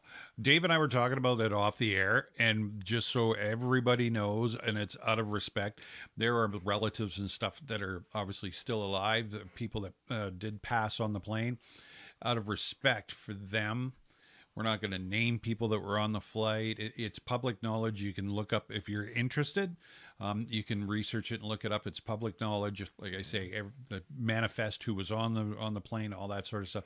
But we won't be bringing that to the table. There's too many people that are still too close to it, and we don't want to offend. And we're kind of on that margin being up there, so we don't want to cause any waves. And again, out of respect for the families, we're not going there. And guys, we're gonna be, as Tim and I learn how to do this, like just a reminder to all of you, like we are very, very amateur at this, guys.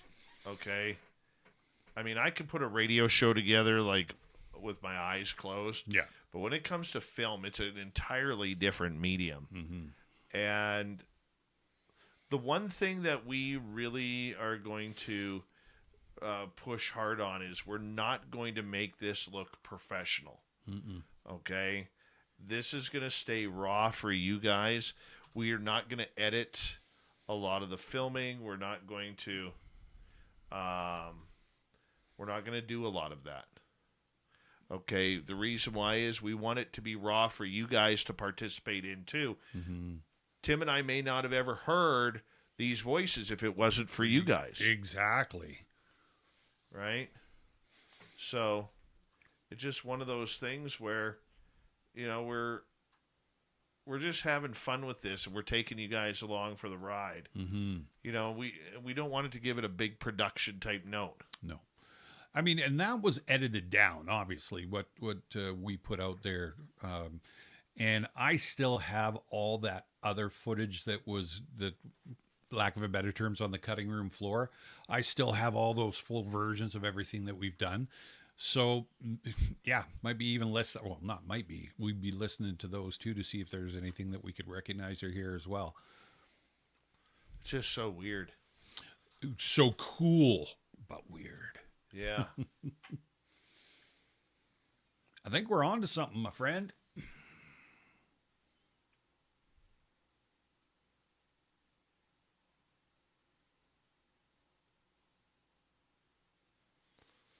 I don't know, man. Me either. I don't know. Freaking exciting. I know. Very. Over time, we're going to introduce you to one or two different psychics from our area. We're just trying to get through the next few weeks. Baby steps. And then after that, we'll be bringing in people, whether it's Merle, whether it's Samantha, whether it's psychics that we have ready to go. I'm excited about the one who is also First Nations. Yes. And one of the things I'm very excited about is I asked her to bring her drum and sing there. Cool. I'm very curious to see how that's going to play out. Yeah. Because I think that will have a very large impact. Yeah. Because there's something about native drumming and singing that is extremely powerful spiritually. Yeah, for sure. Yeah, my wife was at a powwow the other day. I wanted to go to that. It was very cool. She sent me videos and stuff. Did they have the outfits? Yes, but the her friend who was part of one of the drum circles, they weren't wearing all their outfits. There was a couple of ladies that were, But yeah, big, huge drum. Boom, boom, boom, boom, boom. Yeah. Oh, it's and so singing. beautiful. Yeah, it was very, very cool. It's so beautiful. Mm-hmm. If you have never heard First Nations singing and drumming, you are missing out. It is some of the most powerful movement. And I asked them about the drumming. I asked an elder one day about the drumming, the power of the drumming. Mm-hmm. And it's because the drumming is like the heartbeat. Yes. I heard something about that. Yeah. And it's to connect with the heartbeat of the earth. Oh, okay. So cool. when they drum, that's why the drum sounds so much like a heartbeat. Yeah. It's very powerful. Mm-hmm. That's what I'm getting her for her birthday. Are you? Just make sure it's blessed. Oh, yeah. No, for sure. Don't tell her that. No. So if you're listening, you didn't hear that. No. She's sleeping. Guaranteed. Sherry Diane Hernandez, how are you? Those EVPs are fucking rock star. Yep.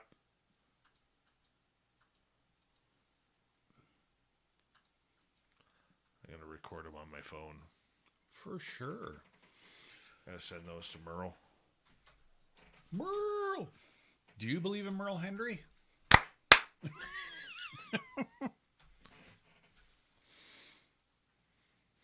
That was good timing. I know, all right. We're getting our timing good on that. I know. I believe in Merle Henry.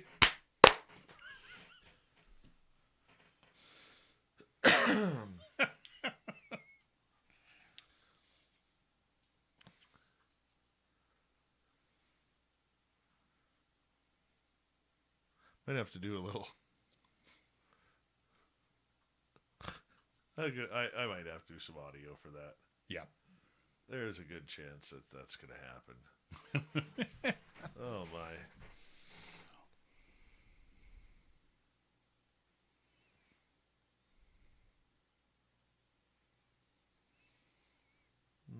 Mm-hmm.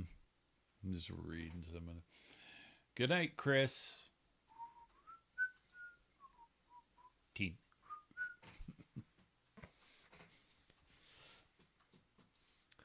All right, guys. Thank you tonight to Richard, Lala, Area 53, and Deadman for the super chats. I greatly appreciate your love and support. Tomorrow night on the show, Tyler Koala is going to be here talking about ET contact and encounters. It's going to be a lot of fun. Do us a favor, if you haven't already, go give our video on Flight 21, the opening, cause and effect, go give it a view. And if you find any more EVPs, please time them out. We'd greatly appreciate it because Tim's going to cut them all up into a short. And that way we can get that out there ASAP. For sure. But it helps with you guys. So thank you very much tonight, everyone. And we're going to say goodnight to all of you. So have a good one, and we'll see you tomorrow night, everybody. Good night.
Stay healthy, my friend. You too. If you need bail money, give me a call. Always, Dad. Take care. You too.